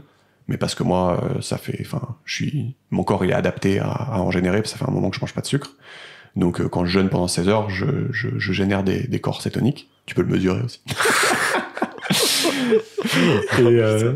Et donc, mais voilà, mais c'est deux choses différentes. Okay. C'est deux choses différentes. Voilà. Donc, on a effectivement dit, si tu veux faire de l'autophagie, tu peux faire ce qu'on appelle du jeûne intermittent. Donc, le plus connu, c'est ce qu'on appelle le 16-8. Donc, t'as 16 heures sans manger et 8 heures où tu manges. Et donc, 16 heures sans manger et 8 heures où tu manges, en fait, il suffit de sauter le petit déjeuner. C'est pas si compliqué que ça, mais c'est juste qu'il faut être un peu discipliné et pas grignoter, quoi. C'est-à-dire qu'il y a plein de gens qui vont se lever la nuit, qui vont se prendre un verre de coca ou un truc comme ça, du coup, faut pas le faire. Mais donc, en fait, il faut vraiment rien consommer à part de l'eau. Faut tout ce qui a 0 calories, tu peux consommer. Ok. Voilà. Donc, mais en fait, du coup, dès que t'as une calorie, ça te nique complètement le truc. Alors, en fait, c'est en mode genre c'est binaire. Oui, c'est binaire. Alors, après, je sais pas si c'est 1 ou 2 calories, tu vois, mais c'est assez binaire. Ah ouais, ça fait chier. Genre, tu peux pas te craquer un peu, genre dire je prends une bouchée de cookies. Non. Mais c'est vrai que c'est une habitude qui est pas mal, du coup, d'avoir. Genre, si à 15h59, je prends une bouchée de cookies, genre, j'ai perdu, quoi. En fait, c'est pas tant ça. C'est-à-dire qu'en fait, si t'arrives à ne pas bouffer pendant 18 heures. 17h59. Voilà. Ouais. Imagine où tu fais 18 ou tu fais 19 et tout, c'est sûr que c'est mieux. Enfin, tu vas passer plus de temps en autophagie, donc c'est mieux. Et les gens qui font ce jeûne intermittent, en général, ils recommandent, c'est pas mal de faire 24 heures une fois par mois, tu vois. C'est-à-dire 24 heures, c'est en gros, tu prends ton déj et t'attends le prochain déj pour rebouffer. Voilà. Donc, et en plus, c'est des durées assez courtes, donc t'es pas spécialement obligé de boire de l'eau salée ou des trucs comme ça pour tenir. C'est normalement ton corps, il arrive à tenir, genre ça va, tu vois, genre il y a pas de et donc et fun fact, donc on disait que t'as 100 grammes de sucre dans le foie sous forme de glycogène. Il faut savoir que t'as 400 grammes dans les muscles. Alors ça dépend des gens. Si t'es ultra stoco, si t'as plus, tu vois. Mais en gros, c'est marrant parce que ça fait 500 grammes de sucre en gros de réserve, et ça c'est l'équivalent de 2000 calories. C'est un peu de la merde, 2000 calories. Ouais. Alors qu'avec 1 kg de graisse, c'est 6000 calories. Ouais. Donc, en gros, quelqu'un qui a 10% de body fat, qui pèse genre 80 kilos, quoi. En gros, il a 8 kilos de graisse. Donc, en gros, il a 50 000 calories. Donc, en gros, il peut marcher 580 km avec ça, ou tenir 20 jours sans manger. Ouais. Enfin, tu vois, le jeûne de 24 heures ou de 16 heures. Oui, je vois ce que tu veux dire. On y est. Ouais. Et d'ailleurs, il dit un autre truc intéressant, c'est que, lui, il est pas du tout contre le sucre, mais en gros, il est pour le sucre utile. C'est-à-dire qu'en gros, il dit, imagine, t'as fourni un effort physique très important. Du coup, t'as dépensé tes réserves de glycogène dans le foie et dans les muscles. Et donc, lui, il dit, fais-toi, je sais pas, un peu de patates ou de patates douces ou un truc un peu naturel, sucré. Pour remplir tes réserves de glycogène justement parce qu'elles ont été épuisées. Donc why not, tu vois, genre tu peux bouffer ce genre de choses. Et juste lui, il a une technique. Il dit que normalement, quand t'es un peu en bonne santé et que tu manges bien, normalement t'as pas faim au bout de 4 heures. Hein. La sensation de faim, elle vient pas aussi facilement quand tu manges pas beaucoup de sucre. Et donc lui, la technique qu'il donne, c'est que dès que tu commences à sentir que t'as faim un peu plus souvent, c'est peut-être que tu y allais un peu fort sur les féculents, tu vois. Ok. Et donc du coup, tu peux y aller un peu moins. Et dès que tu recommences à plus trop avoir faim, enfin que t'es pas affamé genre à 13h avant de manger, Ok. c'est que ça sent bon, quoi, normalement, en termes de Ok. voilà. Donc tu vois, c'est intéressant, quoi. Non, j'avoue que c'est vachement intéressant. Et après, tu as le régime cétogène, ou souvent on appelle ça keto, qui consiste à minimiser justement la sécrétion d'insuline. Et le but, c'est de puiser 60 à 80% des calories à partir de gras et le reste à partir de protéines. Et donc évidemment, tous les glucides sont interdits. Donc pâtes, riz, pommes de terre, grains, blé, pain, tout ça, c'est va des rétros. Parce que sinon, tu vas pas être en cétose, tu vas pas générer les corps cétogènes. Par contre, c'est un peu dur comme régime. Hein. Ouais. C'est un peu dur parce que, tu sais, même, ils vont te dire certains légumes, genre les poivrons, c'est trop sucré, ou enfin... C'est galère. Ouais, c'est galère, quoi. Enfin, si tu le fais, souvent tu le fais pour des raisons un peu médicales, tu le fais pas... Ouais. Puis, genre, je sais pas, il y a des gens qui se sentent genre méga bien, et donc qui, genre, quand ils font ça, et donc, du coup, qui sont prêts à avoir les sacrifices associés. Ouais. Mais genre, c'est relou, quoi. Enfin, Ouais. c'est...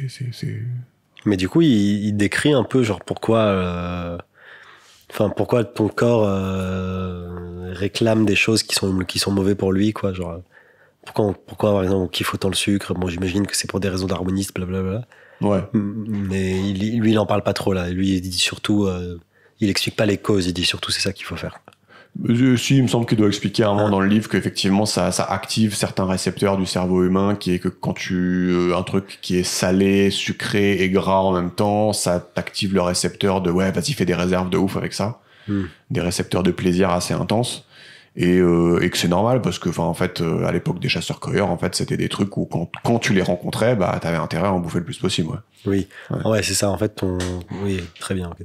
Donc ton corps, comme il s'est pas encore habitué à une époque d'abondance. Ouais. Dès qu'il rencontrait un certain nombre d'éléments qui lui permettent de faire des réserves pour le long terme, ouais. Il déclenchait des récepteurs de plaisir qui faisaient que tu avais envie de les consommer en intégralité et en surabondance, parce que ça permettait à ton corps de faire des réserves et du coup de survivre plus longtemps. Ouais, il y a ça, et il y a un truc que je m'explique pas, c'est que en fait plus tu fais l'effort de manger mieux, c'est un effort qui dure assez longtemps, ça dure vraiment des années, des années de trouver en fait la petite routine qui toi te fait pas trop chier, tu vois, où en gros tu trouves que c'est bon ce que tu manges et tu kiffes manger ce que tu manges. Mais c'est vrai que je m'explique pas trop pourquoi aujourd'hui je kiffe le soir me faire ma grosse salade, tomates, avocats, œufs, avec de l'huile, du fromage, de la feta, machin, tu vois. Pourquoi je suis en kiff ultime quand je bouffe ça? Je me l'explique pas trop. C'est pas censé, tu vois, déclencher des récepteurs de ouf dans le cerveau. Donc ça, je m'explique pas, mais il se trouve que, ouais, je sais pas, il y a un petit kiff aussi à manger ça, je sais pas. Ok. Parce que je suis assez d'accord avec toi, pour moi, enfin, je devrais être en PLS tous les jours, en train d'être là, putain, j'ai absolument envie de manger un Paris-Brest. Et en fait, c'est pas trop le cas, tu vois, je sais pas, ça, je m'explique pas. Donc, si vous avez la réponse, voilà. On va passer un peu rapidement là parce on a fait le tour. Il y a tout un chapitre sur le système digestif. Tu sais, en gros, ce qui est important, c'est que quand on va de bouche à cul, en gros, on a toute une population de microbes qui vit dans notre système. C'est le microbiote. Le microbiote. Voilà, putain, il connaît, il est trop chaud. Et ça peut être très différent d'un individu à l'autre. Donc, par exemple, il dit tu peux avoir un chien, un enfant, vivre en ville, en banlieue, Paris comparé à Marseille, même t'as pas le même microbiote apparemment, c'est marrant. Hein. Donc 30 milliards de bactéries, et ça pèse le même poids que notre cerveau si tu les pesais les 30 milliards de bactéries. À chaque fois que tu vas aux chiottes, bah t'en vides un tiers apparemment, mais il se reconstitue au niveau de la journée. Ça va. Je sais pas si tu connais aussi, il y a les greffes fécales aussi. C'est devenu à la mode. Tu peux te faire greffer. C'est dégueulasse. Tu connais pas? Non, si, je crois que c'est genre pour un peu reconstituer ton microbiote. Ouais. On te balance de la demeure. Qu'un mec de la merde d'un mec en bonne santé, on te la greffe. Mais comment je te la greffe? Genre on te la fait bouffer? Je sais pas, j'ai vu l'épisode de South Park, donc j'ai pas.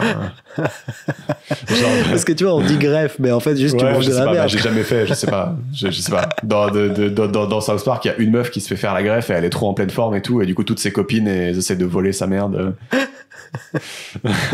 Mais du coup, je pense que c'est un peu caricaturé. Ça marche, mais moi, si tu veux, je te file. Moi, en vrai, si vous voulez que je vous vende mon caca, c'est oui. Et donc, prenez contact. Et donc, en gros, dans la liaison bouche à cul, il y a tout un tas de bactéries qui ont une utilité majeure dans le processus de digestion. Voilà, c'est extraction des calories, système immunitaire, synthétiser les vitamines, ça communique avec le cerveau aussi, on comprend pas trop, à travers le nerf vagal, ça joue sur notre humeur et comportement apparemment. Et donc on l'appelle souvent l'organe oublié, parce que c'est un truc, en fait, on se rendait pas trop compte que que ça avait une vraie utilité de ouf. Et donc globalement, sans rentrer dans les détails, en gros, quand tu manges bien, ça rend ces bactéries heureuses. Donc en gros, et quand tu manges de la merde, notamment l'aspartame, je crois, ça les ponce, tu vois. Okay. En gros, ça les rend pas heureuses. Et donc malheureusement, ce microbiote, c'est assez difficile. Ça se fait pas du jour au lendemain, quoi, de le rétablir. Donc faut vraiment manger bien pendant longtemps pour avoir le truc qui se remet un peu en place. C'est genre un écosystème, quoi. Voilà, exactement. Et donc là, il dit, faut manger des aliments qui ont des fibres prébiotiques. Donc il dit baies, myrtilles, framboises, poireaux, topinambour, avocat, épinards, roquettes, ail, oignons, fenouil, poivron, brocoli, radis. Donc tout ça, elle kiffe des bactéries. Et les légumes, quoi. Enfin, globalement, j'ai l'impression que les légumes, c'est juste... C'est la clé du succès. C'est juste la putain de clé. Genre, en vrai, si tu peux bouffer des légumes de toutes parts, à tout moment, genre, juste les légumes, c'est la clé. C'est un peu ça. Ouais. Et donc voilà, c'est très important. Et moi, j'ai des trucs anecdotiques. Enfin, tu vois, moi, j'étais très allergique au pollen. Typiquement, dès qu'il y avait le printemps, je prenais cher ma race. Et en fait, depuis que je bouffe mieux, depuis un petit moment, j'ai l'impression du coup, je suis plus du tout allergique. Et du coup, je l'interprète que c'est parce que, genre, ça a rétabli mon microbiote, et des fois, on dit que ça a un rapport avec le système immunitaire et tout ça. Okay. Donc, c'est peut-être totalement du bullshit. Ouais. Bon, en tout cas, je suis saucé de plus être allergique. Voilà. Petite anecdote. C'est une petite anecdote, voilà. Tu as perdu ta rigueur un peu sur cette non, mais j'ai prévenu que c'était une petite anecdote. Voilà. Donc, voilà. Et donc lui, il dit, il y a des petites stratégies. Donc, tu peux éviter le gel hydroalcoolique. Tu peux aller dans la nature, mettre tes mains dans la terre, boire de l'eau filtrée, parce que parfois il y a trop de chlore dans l'eau, et donc ça tue ton microbiote. Tu peux te doucher moins. Ou alors au moins pas de shampoing tous les jours. Moi j'ai un excellent microbiote. Évite les antibiotiques et adopte un animal, et puis tu auras un très bon microbiote. Voilà. Ok. Voilà. Donc en fait le livre il s'appelle parce que là on va faire le dernier chapitre, mais c'est le plus important. En fait le livre s'appelle Genius Foods, parce qu'en fait entre chacun de ces chapitres il va te citer genre un Genius Foods, qui est genre en gros un aliment qui est l'aliment du hacker, tu vois. Ouais. En gros, si tu manges ça, tu vas être godlike. Ouais. Voilà. Et donc il te cite 10 aliments au cours du livre, au cours de ta lecture, où chaque page est dédiée à un aliment godlike. Et donc ce que je vais faire en fait là, c'est que je vais vous donner les 10. C'est gratuit.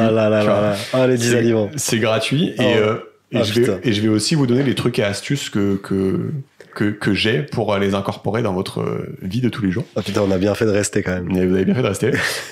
Et du coup, je vais pas trop dire, tu sais, genre oui, cet aliment est riche en vitamine E et tout, parce que on s'en fout, juste faut en prendre, quoi. Ouais, je sais pas, moi ça m'intéresse pas en fait. Oui, je trouve que c'est un truc vraiment advanced, tu vois, genre oui. donc voilà, bon, ok, je suis content que ça. Ouais, je suis complètement d'accord. Juste, faut juste en prendre. Et juste, voilà, c'est simple, tu bouffes ça, c'est très bien. Voilà. Donc, aliment godlike numéro 1, c'est l'huile d'olive extra vierge. Voilà. Donc, il dit, voilà, à garder à l'abri de la chaleur et de la lumière. Donc, privilégier les bouteilles noires. Tu sais, quand il y a une bouteille noire, oui. parce que ça protège de la lumière. Souvent, les huiles chères, la bouteille noire. Voilà, tu vois. Oui. Et donc voilà, et on avait dit on peut cuire avec parce que ça s'oxyde pas facilement. On perd les bienfaits quand on cuit avec, mais c'est pas grave, au moins on a cuit notre truc. Et par contre tu peux y aller franco dans les salades, et ça fait même un fat ferry, donc ça aide à absorber les nutriments de la salade, donc c'est vraiment très cool. Oh, putain, c'est tellement bon en plus. Voilà. Et voilà, donc tout bénef. Deuxième aliment godlac, c'est les avocats. Okay. Voilà. Par contre c'est pas écolo. Donc manger des avocats, sauf ça c'est compliqué, hein. C'est compliqué. Mais on décorrèle. Il y a santé et écologie. C'est pas la même variable. Troisième aliment godlike, c'est les blueberries et myrtilles, et en général les baies de toutes sortes. Donc c'est les fruits avec le moins de sucre, en fait. D'accord. Et blueberry, c'est quoi en français déjà? Tu te rappelles? Alors je crois que c'est myrtille. Ouais. Mais alors un truc que je ne comprends pas, c'est que quand je vais à Picard acheter, deuxième petite anecdote, quand je vais à Picard acheter mes blueberries surgelées, bah il y a un paquet qui s'appelle blueberry et il y a un paquet qui s'appelle myrtille et ça a pas la même gueule. Donc si vous pouvez dans les commentaires éclairer Alexa. Voilà, si vous pouvez m'éclairer sur la différence entre les blueberries et les myrtilles, je serais très content. Quand tu vas dans Google Traduction, tu tapes blueberry, c'est marqué myrtille. Et donc c'est avantageux parce que tu as tous les avantages du fruit type fibre et autres, voilà, mais t'as peu de sucre. C'est très antioxydant aussi et il y a très peu de sucre. Mais là, on brise notre règle d'expliquer pourquoi c'est bien. Oui. Quatrième aliment godlike, c'est le chocolat noir. Donc je vais briser ma règle, très riche en magnésium. Par contre, il prévient tout ce qui est en dessous de 80%, c'est les chocolats en dessous de 80%. Ouais, putain, c'est pour ça que t'as tes chocolats immondes. Voilà. Alors je dois faire une confession, genre Alexa, à chaque fois, il a des tablettes de chocolat. Et ça a l'air trop bon, une tablette de chocolat. Tout le monde pioche dedans. Tous ceux qui ont eu une enfance aiment les tablettes de chocolat. Donc tu vois une tablette de chocolat, t'es heureux, t'es là, waouh, la vie me sourit, génial, quel cadeau des dieux, une tablette de chocolat. Donc tu l'ouvres, tu croques dedans, t'es plein de félicité. Et là, genre, c'est un truc à genre chocolat noir à 200% de cacao. Et du coup, c'est genre dégueulasse. C'est genre, franchement, c'est un crève-cœur. C'est déceptif de fou. Bah voilà. Et donc voilà. Donc peut-être c'est un super aliment, mais c'est dégueulasse. Voilà. Et donc du coup, en effet, j'ai ces tablettes-là. Enfin, moi, j'ai du 100% du coup. Mais donc lui, il rappelle quand même que faut pas manger du Galac, quoi, le chocolat blanc là. Faut manger pour que ça ait des bénéfices, au moins un chocolat à 80%. C'est immonde. Et après, je vous donnerai des trucs et astuces, mais en gros, vous pouvez vous acheter du 100%, le mettre façon j'arriverai pas à dire stracciatella dans un yaourt. Et tu sais, le yaourt est déjà un peu sucré et tout, et ça passe, tu vois. Genre, évidemment, si tu le bouffes tout seul, c'est dégueulasse. C'est immonde. Voilà. Et vous pouvez aussi acheter du cacao en poudre pur chez Naturalia, vous en mettez dans votre yaourt, et il y a tous les bienfaits, et votre yaourt devient très bon, du coup. Voilà. Et donc ça, c'est le chocolat noir, quatrième aliment ultime. Cinquième aliment ultime, c'est les œufs. Donc on a dit pas du tout dangereux ou je sais pas quoi. Les œufs au niveau des bienfaits nutritifs, en fait, ça fait péter le compteur en fait sur tous les trucs. Genre c'est hardcore. Si tu prends une application qui compte les nutriments et que tu mets œufs dedans, genre limite tu casses l'application, tu vois. Genre voilà, l'œuf c'est ultime, donc mangez des œufs. Faut même mettre du chocolat à 80% sur saupoudrer vos œufs de chocolat à 80%. Ouais, il y a moins que ce dégueulasse de sixième aliment ultime, c'est le bœuf. Donc on retrouve un peu la même conclusion que dans Sacred Cow. Donc en fait, la viande et en particulier le bœuf, en fait, ça reste quand même un aliment qui est très nutritif, qui est plein de nutriments. Pourquoi il dit le bœuf et pas le poulet et le cochon? Parce que tu sais, on l'a aussi vu dans Sacred Cow, le bœuf, vu qu'il mange globalement de l'herbe, c'est quand même et puis c'est plus facile à tracer, tu sais, aux États-Unis c'est très facile d'acheter un bœuf qui a mangé 100% d'herbe. Les cochons et les poulets, tu sais jamais trop ce qu'ils ont mangé, tu vois, et ce qui va se retrouver dans leur viande. Il y a débat, honnêtement, il y a débat, mais c'est vrai que quand t'es un peu un puriste, la viande que tu bouffes, t'essaies de faire en sorte que ce qu'elle a bouffé, ce que l'animal a bouffé, c'est pas trop de la merde. Ok. Voilà. Ouais, mais bon, si t'es un peu écolo et que tu veux pas être en contradiction, tu prends du poulet, voilà. Exactement. Parce que bon, on veut nous être en bonne santé, mais on veut aussi que nos petits-enfants soient en bonne santé.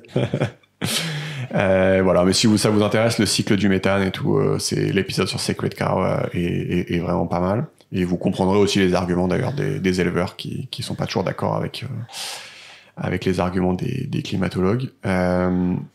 Du coup, le bœuf, super aliment. Septième super aliment, il dit les légumes feuillus.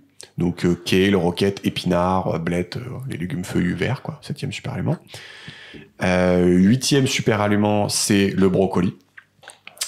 Alors l'astuce du pro, c'est que si vous achetez de la poudre de moutarde sur Amazon, vous pouvez en mettre sur vos brocolis et ça décuple les capacités du brocoli en termes de nutriments. C'est l'astuce du chef, je suis obligé de la dire. Tu fais un subtil alliage genre brocoli, poudre de moutarde, ouais. Et là t'en prends avant un podcast et là t'es sharp. Voilà. Ah putain. Donc ça c'est le subtil alliage. Numéro 9. Je t'ai jamais vu mettre de la poudre de moutarde. Mais est-ce que tu m'as déjà vu manger des brocolis? Bah voilà. Ok. Donc le numéro 9 des super aliments, bah, c'est les poissons smash dont on parlait au début, donc sardines, maquereaux, anchois, saumon et hareng. Pour les oméga 3 dont on évoquait là, au tout début, Saumon, malheureusement, si tu prends du saumon d'élevage, il y a que des oméga 6 dedans. Alors ça, pour le coup, ça fait vraiment la diff, tu vois. Le saumon qu'on a nourri aux graines ou je sais pas quoi là, c'est oméga 6. C'est pas, y a pas d'oméga 3. Ok. Bah, c'est de la merde. Bah non, mais faut le savoir. Tu vas être là avec ton saumon super content, alors que t'as pas d'oméga 3.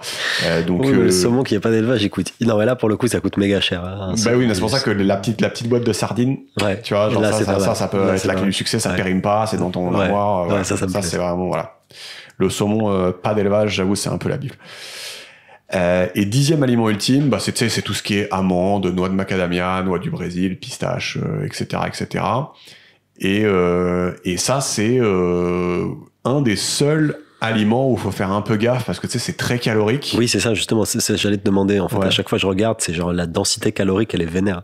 En fait, lui, toute sa philosophie, tu sais, c'est de dire que lui, il dit c'est interdit de dire manger moins de calories, machin, c'est interdit. Lui, il dit Homo sapiens, c'est pas fait et pas programmé pour faire ça. Tu vas manger jusqu'à satiété. Donc lui, il dit il faut que tu manges des bonnes choses et tu seras en bonne santé, tu seras pas gros, t'inquiète pas. Tu vois, genre et lui, il a même la philosophie, tu sais, du 80-20. C'est-à-dire que si 80% du temps, quand t'es chez toi et tout, tu manges bien, et que 20% du temps à la cantine ou quand tu sors, machin, tu manges de la merde. C'est très bien, genre, pas la peine d'être rigido, voilà. Par contre, le problème des amandes et des noix de macadamia et des noix du Brésil, c'est que c'est un peu cheaté, parce que tu sais, c'est déjà décortiqué, tu vois. Et donc, t'as pas toute l'étape de décortication et de je me faire chier à les cueillir, à les décortiquer, à les mettre dans ma bouche. Donc, tu peux avoir tendance à Et tu peux avoir tendance à prendre genre des poignées et des poignées et de pas t'en rendre compte.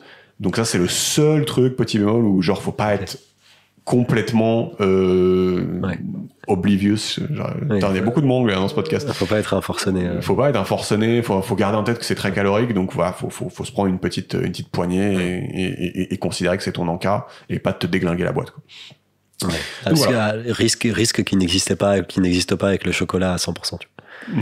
Par exemple, parce que c'est tellement immonde que de toute façon tu prends un croc, t'as pas envie de continuer. Alors oui, c'est vrai d'ailleurs, c'est un des avantages du chocolat à 100% que j'utilise comme encas et que du coup j'ai pas envie d'en prendre plus quand même.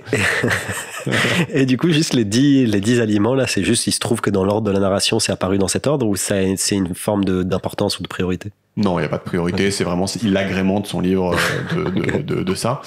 Et donc là, les 10 aliments qu'on a cités, voilà, c'est vraiment, c'est les Nadal, Djokovic, Federer de l'alimentation, quoi, je sais pas comment dire. Et en gros, on peut se demander comment on incorpore tout ça dans un régime quotidien ou quasi quotidien. Et donc là, on sort du livre parce que c'est ma life. Du coup, je vais vous dire comment moi je fais. donc c'est voilà, vous faites comme vous voulez, mais je trouve c'est sympa de voir comment c'est possible en pratique. Donc le matin, pas de petit déjeuner, donc on essaie de faire un 16-8 au niveau du jeûne intermittent. Donc vous mangez 0 calories de la fin de votre dîner jusqu'au déjeuner, donc ça fait 16 heures sans manger. Un café sans calories, ou 5 ou 6, ou un thé, ou je sais pas quoi, c'est bien sûr autorisé, c'est même très cool. Même le café, ça aide à avoir vraiment un peu moins faim, des fois vous avez un petit peu faim. Donc voilà, ça permet d'activer l'autophagie, la production de cétone, ça laisse le système digestif se reposer aussi, c'est vachement bien. Le déjeuner, ça sera une source de protéines, genre poulet, dinde, steak, viande hachée, saumon, avec des légumes, genre épinards, brocolis, courgettes, poivrons, asperges, ce que vous voulez, enfin un picard, c'est très bien, un truc, voilà. En dessert, moi je me fais un truc assez kiffant, c'est un petit yaourt grec, pas 0%, full fat, dans lequel tu mets ton chocolat noir 100%, oh, putain. Qui sent le yaourt est dégueulasse évidemment, mais avec le yaourt c'est trop bon. Et tu mets voilà ton petit cacao en poudre dans le yaourt. Et astuce du chef, tu peux rajouter du collagène en poudre dans le yaourt. Oh putain, il est insupportable. Et le collagène, c'est pour moi le 3e complément alimentaire le plus important après les vitamines D et oméga 3. Pardon. Parce que le collagène, c'est tous les tendons et les trucs un peu chelous des animaux qu'on mange pas, quoi. Okay. Et donc c'est assez important pour la santé de notre peau, de nos tendons, de nos articulations. Et c'est sous forme, c'est de la poudre. Et ouais, alors je connais moins, tu peux prendre des gélules aussi, mais enfin moi j'en mets en poudre dans mon yaourt. Okay. Et ça a pas de goût, quoi. Juste c'est gratuit, tu mets ça et t'es stylé, tu vois. Okay. Ouais, donc c'est astuce du pro. Voilà. Ensuite, c'est ton déjeuner. En cas de petite faim, tu te fais un petit, mais enfin, voilà, je pense chez toi, c'est bien d'avoir une immense jarre avec, tu sais, des amandes, noix du Brésil, pistache, tout ça. Et en cas de petite faim, tu bouffes ça, quoi. Juste, puis même, tu sais, des fois, moi, j'ai juste envie de manger alors que j'ai pas faim. Ouais. Juste tu prends ça, c'est très bon, quoi. Donc, t'as ça dans ton placard. Et donc pour le dîner, ce que je me fais souvent, c'est une espèce de salade géante avec tomates, avocats, roquettes, feta. Je mets des graines de chia et de lin parce que je suis un excellent convertisseur d'après mon profil ADN, tu te souviens. Je convertis très bien les graines de chia en oméga 3, EPA et DHA. Et voilà, j'arrose abondamment d'huile d'olive, tu mets du sel, tu mais des œufs, tu peux mettre une conserve de sardines de maquereau à côté, ça périme pas, c'est simple et c'est très bon, voilà. Donc, voilà. Et pour finir, en dessert, le soir, tu peux te faire un petit smoothie où tu te mets des blueberries surgelés Picard dans un mixeur avec du lait d'amande ou du lait de coco sans sucre. Et le smoothie, c'est un peu l'occasion de mettre tout ce que tu veux dedans, quoi. Si t'as... Je sais pas, si t'avais pas d'avocat mûr chez toi à ce moment, pour ta salade, tu mets de l'avocat surgelé Picard dedans, quoi, tu vois. Okay. Et donc, c'est un peu l'occasion de rattraper là où tu, où tu as manqué, où tu as failli. Voilà.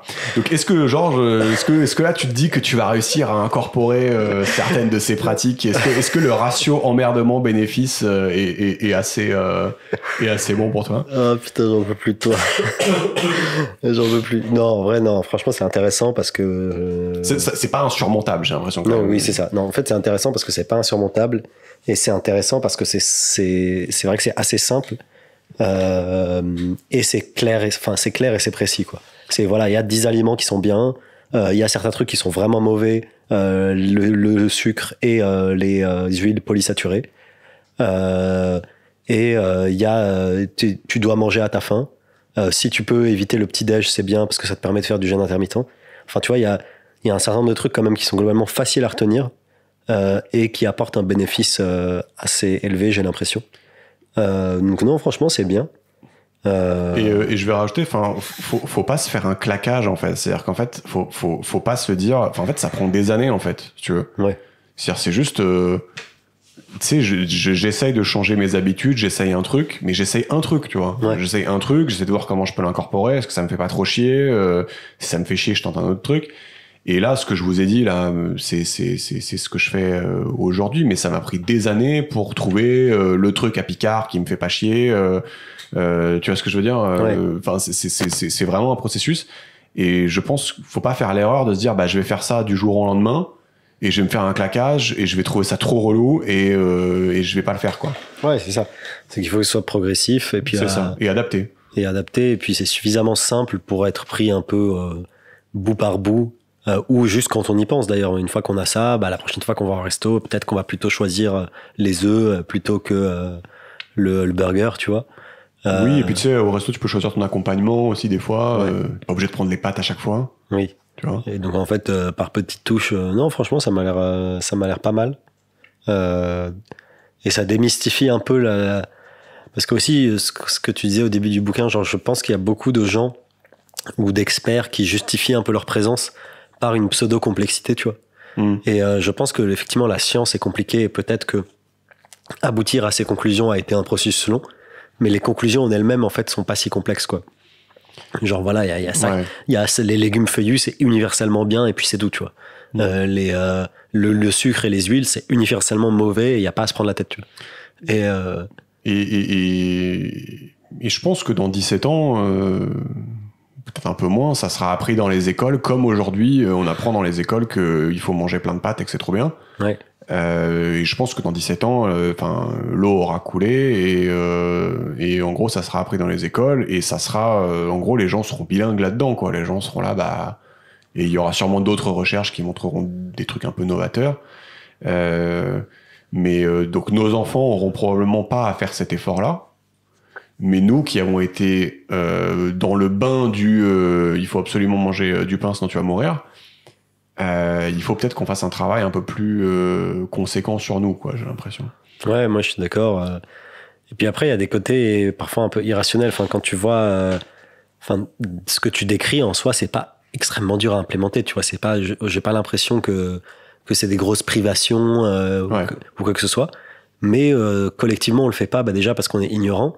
Et par ailleurs, même une fois qu'on n'est pas ignorant, enfin, je trouve qu'il y a des trucs sur lesquels, on est prêt à se contraindre et à déployer des efforts très élevés pour plein de trucs dans la vie, genre pour le travail par exemple, je suis d'accord. ou pour d'autres trucs pour lesquels tu vois on se fait violence, c'est chiant, on se fait chier, on le fait machin, et pour un bénéfice qui finalement est moindre, tu vois, que juste tiens manger. En vrai, ça fait, si ça t'évite des maladies, si ça t'évite un cancer, si ça t'évite de l'obésité, si ça te permet d'être plus heureux, si ça te permet d'avoir une meilleure digestion, de moins avoir des ballonnements ou de moins péter toute la journée ou j'en sais rien.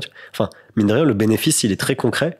Et enfin, comme tu disais, le ratio effort-impact, il est assez bon sur le côté améliorer son alimentation. Et c'est vrai qu'on a tendance à pas le faire, alors qu'il y a plein d'autres trucs qui ont un ratio effort-impact beaucoup plus pourri et qu'on fait, tu vois. Et ça, j'ai du mal à me le comprendre, tu vois. Et pour aller dans ton sens, moi j'ai remarqué aussi qu'il y a pas mal de gens avec qui tu discutes qui ont une espèce de réaction un peu automatique où, je sais pas, leur subconscient les protège. Et ils ont toujours cette réaction où ils vont t'expliquer que grosso modo ils savent comment il faut bouffer dans les grandes lignes, tu vois, et qu'ils sont pas intéressés par le fait d'en apprendre plus. Ils savent qu'il faut manger moins et moins gras, tu vois, ils t'expliquent ça comme ça. Et je trouve ça dommage. Il faut essayer de faire tomber ces barrières là, je trouve, quand je dis pas au niveau de la société, je dis au niveau de chacun qui pourrait avoir ce genre de réflexe là. Je pense non, faut rester ouvert.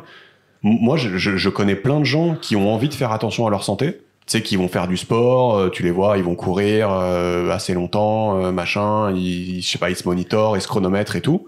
Donc tu vois que c'est des gens qui sont soucieux. Et tu les vois aller aux boulangeries et à la boulangerie et se prendre un sandwich, une demi-baguette, tu vois, et revenir avec ça. J'ai l'impression qu'il y a peut-être certaines lacunes, tu vois. Ce que je veux dire, c'est que s'ils savaient, ils ne feraient pas, tu vois. Ouais, c'est vrai. Tu vois ce que je veux dire. Et moi, souvent, on m'explique que ils font exprès de ne pas savoir, tu vois. Et ça, je trouve ça un peu non. Non, je suis d'accord, mais aussi il y a un côté, c'est vrai que quand même manger, tu vois, dans les besoins primaires qui te procurent un plaisir très élevé au quotidien. Ouais. Enfin, concrètement, c'est genre manger, dormir, baiser, rigoler, quoi. Je suis d'accord. Et du coup, quand tu touches à l'un de ces 4 domaines, tu vois, t'es assez défensif et tu réagis fortement parce que c'est quand même des trucs qui sont... Enfin, c'est quand même des gros kiffs. Notre corps est conçu pour kiffer ça, tu vois. Ouais, j'avais pas pensé à ce côté-là. Tu vois, ça fait partie de notre identité, c'est pas comme si on te disait ton t-shirt il est pas beau, ok, là tu peux avoir plus de recul sur la situation, tu vois. Mais quand on te dit genre ta baguette que tu kiffes, ton sandwich que ça fait 5 ans que tu le prends et c'est ton plaisir du quotidien, en fait ce serait pas si dur que ça de le changer. Mais en fait tu vois, il y a un côté émotionnel, en fait c'est pas si simple que ça non plus, tu vois. Ouais, moi je le voyais plutôt dans l'autre sens, j'avais pas vu ton point, moi je le voyais plutôt dans l'autre sens où en gros le gars ça fait 5 ans qu'il mange ça et donc de se dire putain, ça fait 5 ans que je fais un truc. Que je me trompe. C'est parfois un peu, mais je pense que c'est une combinaison des deux, quoi. Du coup, Et je pense que ça dépend des personnalités. Il y a effectivement un côté égo. Il y a un côté remise en cause de ta connaissance, tu vois. Je pense qu'il y a eu tellement aussi d'injonctions contradictoires et de lobbying et de com là-dessus. Enfin, toute l'industrie agroalimentaire, une grande partie, son but, c'est de te convaincre c'est de pas t'expliquer ce que tu viens de nous expliquer dans ce podcast là, tu vois. C'est de te dire qu'en fait non, ça c'est pas mal, qu'en fait cette huile on a rajouté des oméga 3, qu'en fait de dire il y a pas d'études qui démontrent que ça c'est mauvais. Enfin tu vois, t'as toute la fabrique du doute et il y a aussi le fait que chaque producteur agroalimentaire, chaque producteur d'aliments va te dire que son aliment contient un truc stylé, tu vois. Et on va te dire bah oui mais celui-là en fait il y a ça, celui-là il y a ci, et du coup à la fin tu vois, par réflexe, pour un peu préserver ta charge cognitive, tu vois, ta charge mentale, tu dis, vas-y, foutez-moi la paix, je prends ce qui me fait kiffer. Tu vois ce que je veux dire? Enfin, moi, j'ai un côté ça aussi. Et c'est pour ça que j'aime bien la clarté de ton propos, tu vois. C'est qu'au bout d'un moment, t'es là, si chaque fabricant et chaque boîte, il va de, ah oui, mais nous, on a ci, nous, on a ça, nous, on est allagé en machin. T'es là, en fait, laissez-moi tranquille, tu vois ce que je veux dire? Oui, mais c'est vrai que ça, je pense qu'on en a pas parlé dans cet épisode-là, mais c'est vrai qu'il y a tout le côté si tu veux alléger un peu toute cette charge, où en gros t'es submergé par trop d'informations, c'est un peu ce qu'on disait avec le beurre et la margarine, tu vois. C'est, en fait, pour simplifier vous la vie, tu vois, bouffez les trucs pas transformés, les trucs naturels, tu vois. Bouffez du beurre. Et la margarine, ok, il y a peut-être un espèce de vendeur porte-à-porte qui va vous venir, oui, mais la mienne, elle est stylée parce qu'il n'y a pas de graisse trans, et en plus, les huiles, je les ai pas fait chauffer ou je sais pas quoi.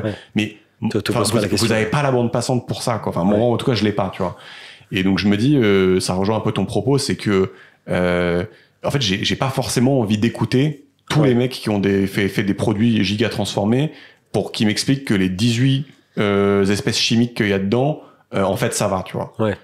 Peut-être que ça va, mais en fait, ça me saoule. Oui, c'est ça. Tu vois ce que je veux dire? C'est ça. Donc, tu vois, il y a un côté, je pense, si on change pas si facilement nos habitudes alimentaires, c'est que tu as un côté charge cognitive élevée et injonction contradictoire. Tu as un côté égo, tu remets en cause mon identité, tu remets en cause mes habitudes.